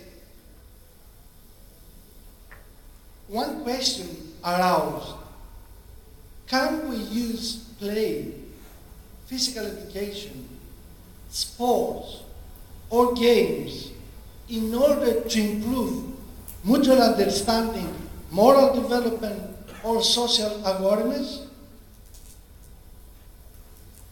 A very important, a very famous ancient Greek philosopher, Plato, urged the teachers to use plays for their moral development and advised them to use non-violent non-competitive but cooperative games in order to help them to develop their characters. I came from a small country, Greece, and a few years ago, in 2004, my country organized the Olympic Games. I'm not so proud for the organization of the Olympic Games because the Games created many problems, many economical problems, and corruption for our society. But on the other hand, I'm really proud that a small country, for the first time, applied the Olympic education in all countries. Many countries since 1968 tried to introduce Olympic education in their educational programs, in elementary or secondary schools. But for the first time, a small country, Greece, applied Olympic education in their educational system. More than 2,000 teachers of physical education were hired, were trained in order to apply Olympic education in elementary and secondary schools. I'm really impressed that you have a vision, a broad vision about Olympic education here in India. I'm really impressed that you have a vision to organize an Olympic Studies Center, to organize praxis, Olympic praxis, youth camps. But I think that your latest vision would be to convince the state government to introduce Olympic education in your educational system. So you have to convince them in order to organize educational materials, to organize the training of the teachers and physical education teachers, how to use plays, how to use games and sports for mutual understanding, social awareness, and moral development. Thank you very much. Thank you for your time. Thank you very much, sir. So we have to force the governance now to promote Olympism by keeping in consideration and as a content of the syllabus. Now I request Professor Alex to conclude. He is the last speaker, and after this, जैसे हमने आपको बताया कि these all experts are from different fields and they are talking in regard to the same mission. So if any queries, they are welcome. If any questions are welcome. And अगर आपको अभी भी कोई confusion है, तो हम यहाँ पे दूर करेंगे. So question first. Okay. I took many notes and it's hard to respond in just 1 minute, but I will check just to create a summary of 3 main points that come to my mind. First of all, the essence of the Olympic idea is not just to go back into ancient Greece. How the essence of that is to see how those elements might be applied into the local context, but the most important thing is to find the virtues of the local context. That's very important. And I would like to emphasize that because you have a very rich heritage, history that actually can inspire them. Building on exactly the statement that we mentioned before, you're not poor, you're very rich. The thing is that how we embrace the resources that we have and how we invest in a new economy, as we mentioned yesterday, invest in human capital, social capital, but with completely different mindset, with more collective vision. So based on that, We are here and actually we learn a lot. We are here also because of an Indian virtue and an Indian friend, my colleague Randeep. Without him, we wouldn't have been here last year and this year. This is a collective effort. And learning from my friend and my dear friends, Dr. Malik, the virtue of the family and love and care about one another, but doing anything possible to make things happen. And we make things happen. What a great example. Something that, even it's confusing at the beginning, we just drive through because we know that there's a right path. That's how I came last year without plan, but because we believed and it was personal relationship. That's why I gave my commitment to come again in 1 year. Exactly 1 year I was back. We tried to embrace the same vision. And our commitment is to embrace that and not just talk about these programs once a year, come up with an action plan. And that's where the 3 steps come to you. Because this complexity, material, Hindi, philosophy, step 1, and I think everybody will get questionnaire at the end, or even beyond the question. The most important thing is to see what are the local needs, frustrations, talents, opportunities, challenges that people face. Step 1, if we want to build in a long-term plan, we need to identify the resources, the assets that we have as community. And community is not a panel only, it's you. So we would like to hear from you exactly those things. Evaluate and assess your frustration, your skills, your talents, the challenges of your community and the opportunities. Step 2 will be what can be done with engineering, sports, music, theater, drama, la la la, whatever you name it, science,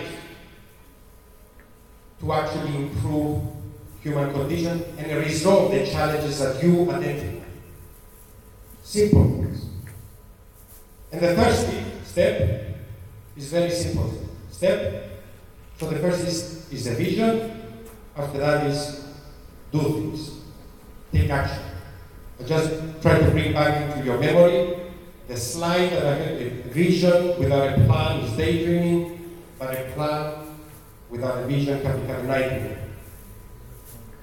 So we are here to hear from you. Step 1, assess your visions, see how Olympic idea and the Indian virtues and heritage, Gandhi, the 5 values that mean a lot to you, can be used as a vehicle to improve our community and make Chandigarh the hub, Olympics for Humanity hub, that others will speak for as a great example how people get together and do things more effectively for humanity.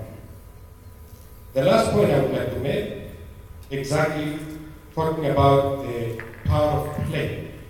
I think if we start with the assumption that there's a possibility that even myself, everybody in this panel, might be trapped in a mental connection with this concept that is not allowing us to make this extra step. And the easy thing to say is, this is not physical education, this is not science, there's nothing connected with engineering. This is exactly the problem. Yes? So I will ask everybody in the panel and everybody in this room, to take the same mental barrier that is not helping us to elevate. Because agogi, yes, pedagogy, andragogy, agogi is the education, agogi is also leading the way, but agogi is to elevate from the lower instincts, lower cognitions, lower behaviors into higher thinking and cognition. So let's elevate the way we understand and the way we practice this concept. It's up to you. We would like to hear from you. Okay? We're not just here to say things. We'd like to hear. Thank you. Thank you very much sir. Yes, आवाज़ ये आनी चाहिए कि मैं physical education का नहीं हूँ या वो साइंस का नहीं है। सो मुमकिन हो सफ़र हो आसान, अब साथ भी चल कर देखो, कुछ तुम भी बदल कर देखो, कुछ हम भी बदल कर देखें। सो इसी के साथ हमारे पैनलिस्ट ने सभी ने बोल लिया है, और हो सकता है कुछ एज अ यंग माइंड हमारे स्टूडेंट सोचते हो कि आप क्या कंट्रीब्यूट कर सकते हो, या हमारी लोकल नीड क्या है, क्या चैलेंजेस हैं और क्या स्ट्रैटेजीज हैं आपके दिमाग में। कुछ हमारे जो टीचर्स हैं, दोज हु आर फेसिंग और they are the first frontiers to any problems, either in the classroom or sometime in the field or sometime among the youngsters, or young research scholars, those who are having any problems in pursuing their research. So any questions? और हम ये चाहते हैं कि थोड़ा अगर बातचीत का सिलसिला 5 मिनट के लिए हम आगे बढ़ा सके तो बहुत अच्छा होगा। तो any question, any query or any discussion, most welcome. Let's the audience. Nearly time over.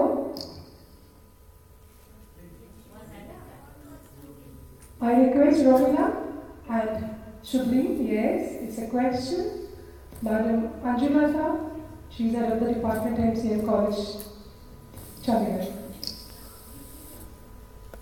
Good evening everybody. I have a question from the panelists that you all are saying that we are doing something for humanity through Olympics. So can I ask what are the other steps you are taking to spread this concept among the common masses? I am being among the common people. How I can contribute towards this concept? How my students can contribute into this concept? So we want to be a part of this movement, but we do not know how to collaborate with you, with your this alliance. So please throw some light upon this.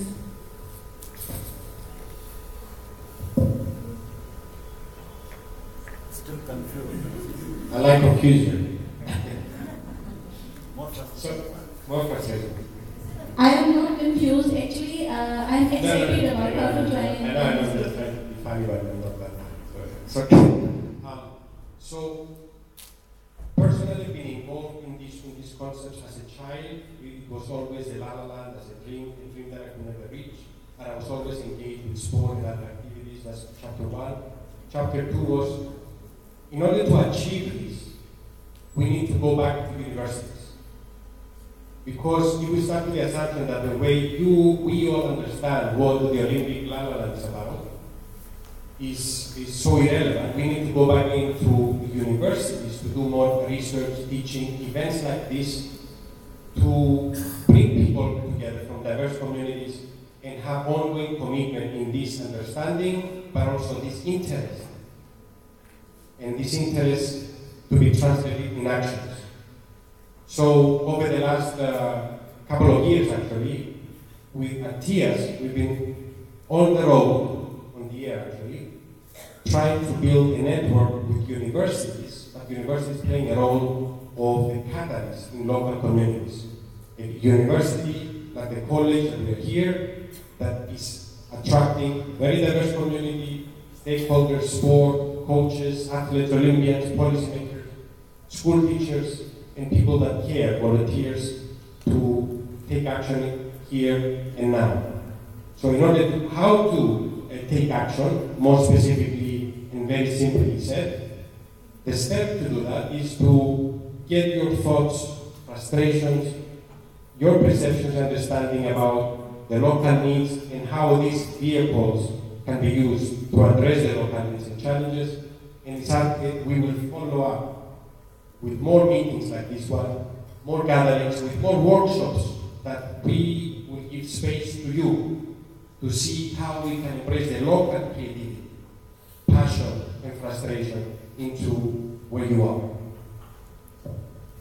Thank you, sir. My second question is this, that Japan is going to organize, Tokyo is going to organize the 2020 Olympics.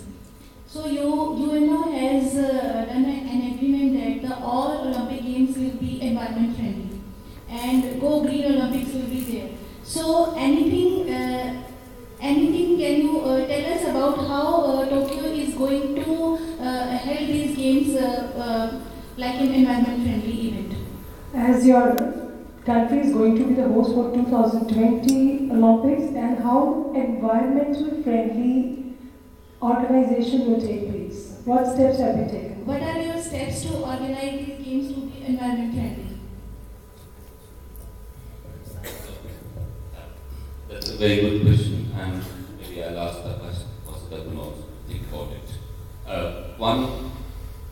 One thing which the organizing committee has done is to make the stadiums, which are a very environmentally friendly design. That is one concept.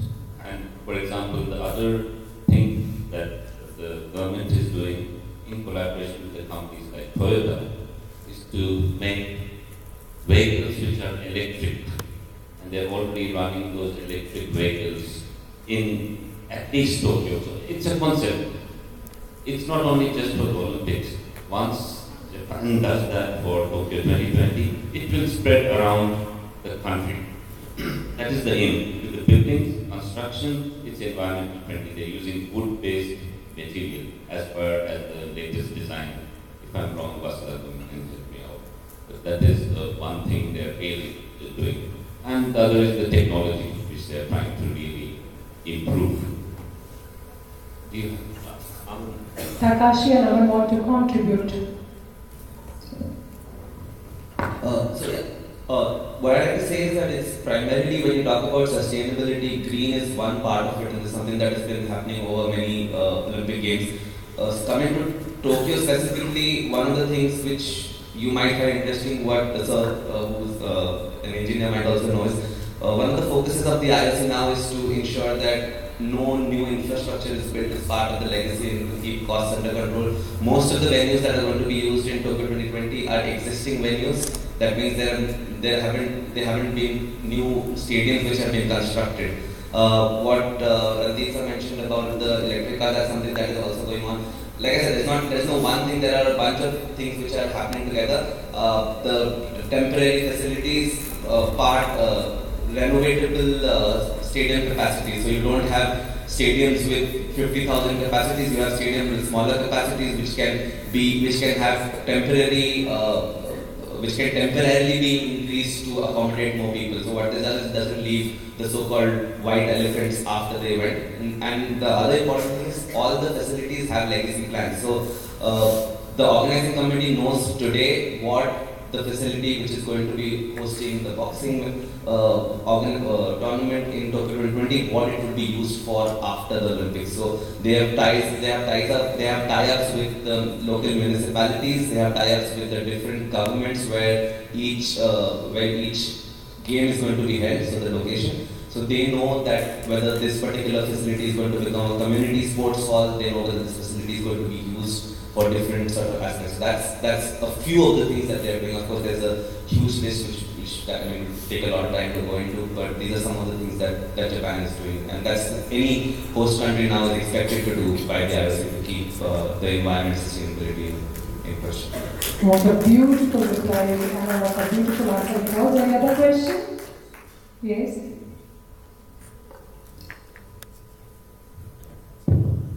Hello, good afternoon everyone. I don't really have a question, but I am currently the Assistant Director at School Sports Promotion Foundation, and I would just like to compliment myself on the work that we have done. And I'd just like to share with everybody that the conference here is on Olympism, and we have put in a lot of hard work in the last 2.5 years in the work that we're doing, and we're doing three main things. The first thing is we're telling everybody to come out and play, which is exactly what Olympism is all about. It's not about winning and losing. It's about leading a healthy life, being mentally strong.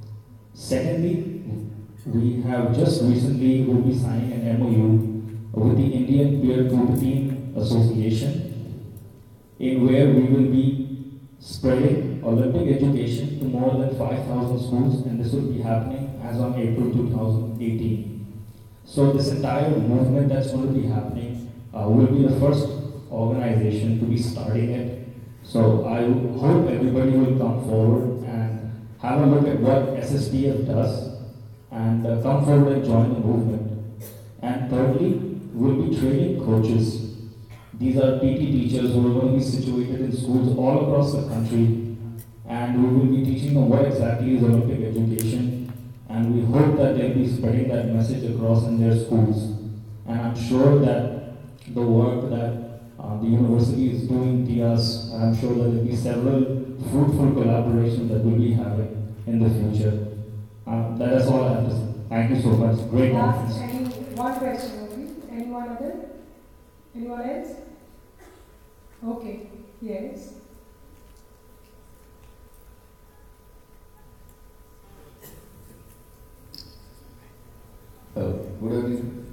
Good evening, everybody. My question is that what type of methods implement in Japan's that they can easily integrate disciplines in their childs as compared to the India, or by through sports or games they integrate the disciplines in their children's. But in India, what method we should Takashi, I think you are the right person. How the born and brought up among Japanese are inculcating discipline right from the beginning, and what methods can be applied here in India? Any 2 or 3 methods? Okay, so in my presentation, what I wanted to tell you is, okay, we have different education, and I don't think Indian people is really needs discipline like Japanese, and I respect freedom education in India, and sometimes discipline is kind of stressful. We always have to follow the rules, regulations. We always care about others eyes, everyone watching me, so I have to be nice guy, or it's really so. Actually,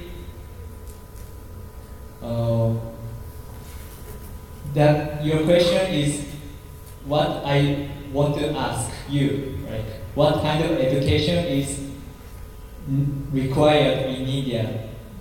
What do you think about everyone? So actually, I don't want Indian people to be really disciplined like Japanese. So the country is not so. Too much of discipline will create frustration further. Yeah, so balance is very important. So so first, I think you should have answered and. Takashi, in India, we are very much, we have been born and brought up with values and morals, ethics. But the only thing is, I think, life skills in regard to management only. Your presentation only to be imparted. So here we are finishing with a panel discussion. Professor Pramod Singh, with a shortage of time. I'm sorry, I'm tempted to share my views on the conservation of the environment. Brias and he also remarked on that. There are basic principles when we design anything which can be applied in any situation, which can automatically create an environment which is so friendly. Some of the basic principles is that instead of using the technology exhaustive, use the technology conservatively. You just keep one principle in mind that am I exhausting the resources or I am conserving the resources? Simple questions you ask when you design the things.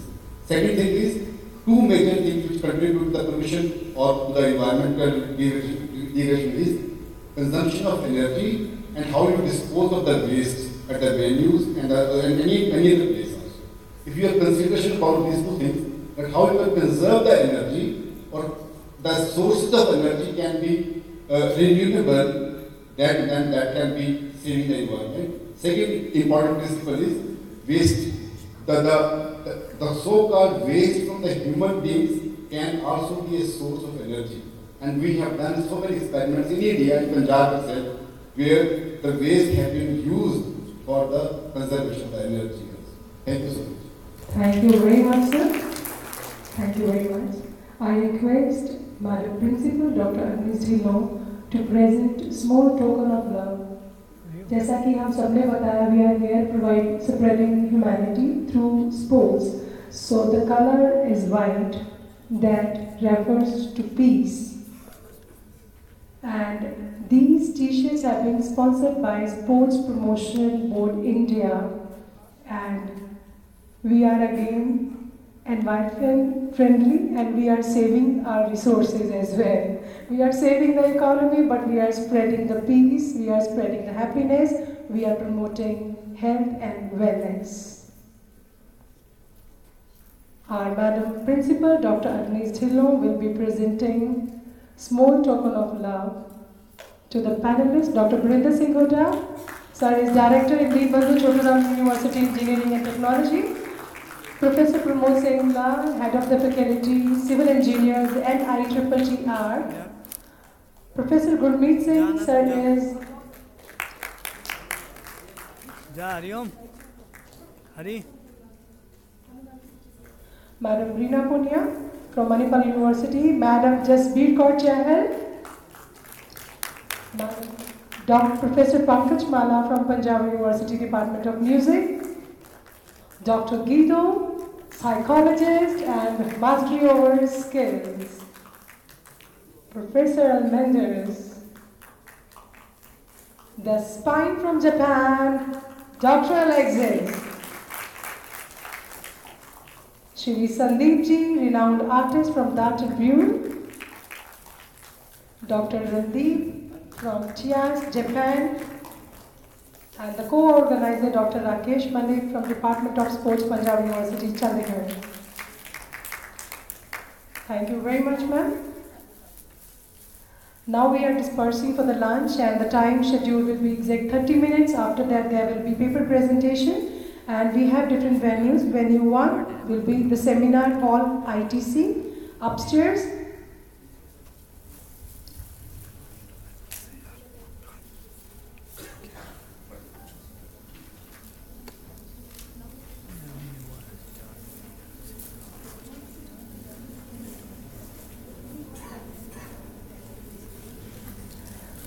So we have different venues for the paper presentation, and after lunch we will be assembling here, and we are scheduled with a valedictory ceremony in which the Director Higher Education, Shri Rakesh Kumar Popliji, will be here among us for the valedictory. So we are requesting each and everyone to be here exact in time so that we can have the ceremony in time. So we are hereby dispersing for the lunch, and the duration is only 30 minutes.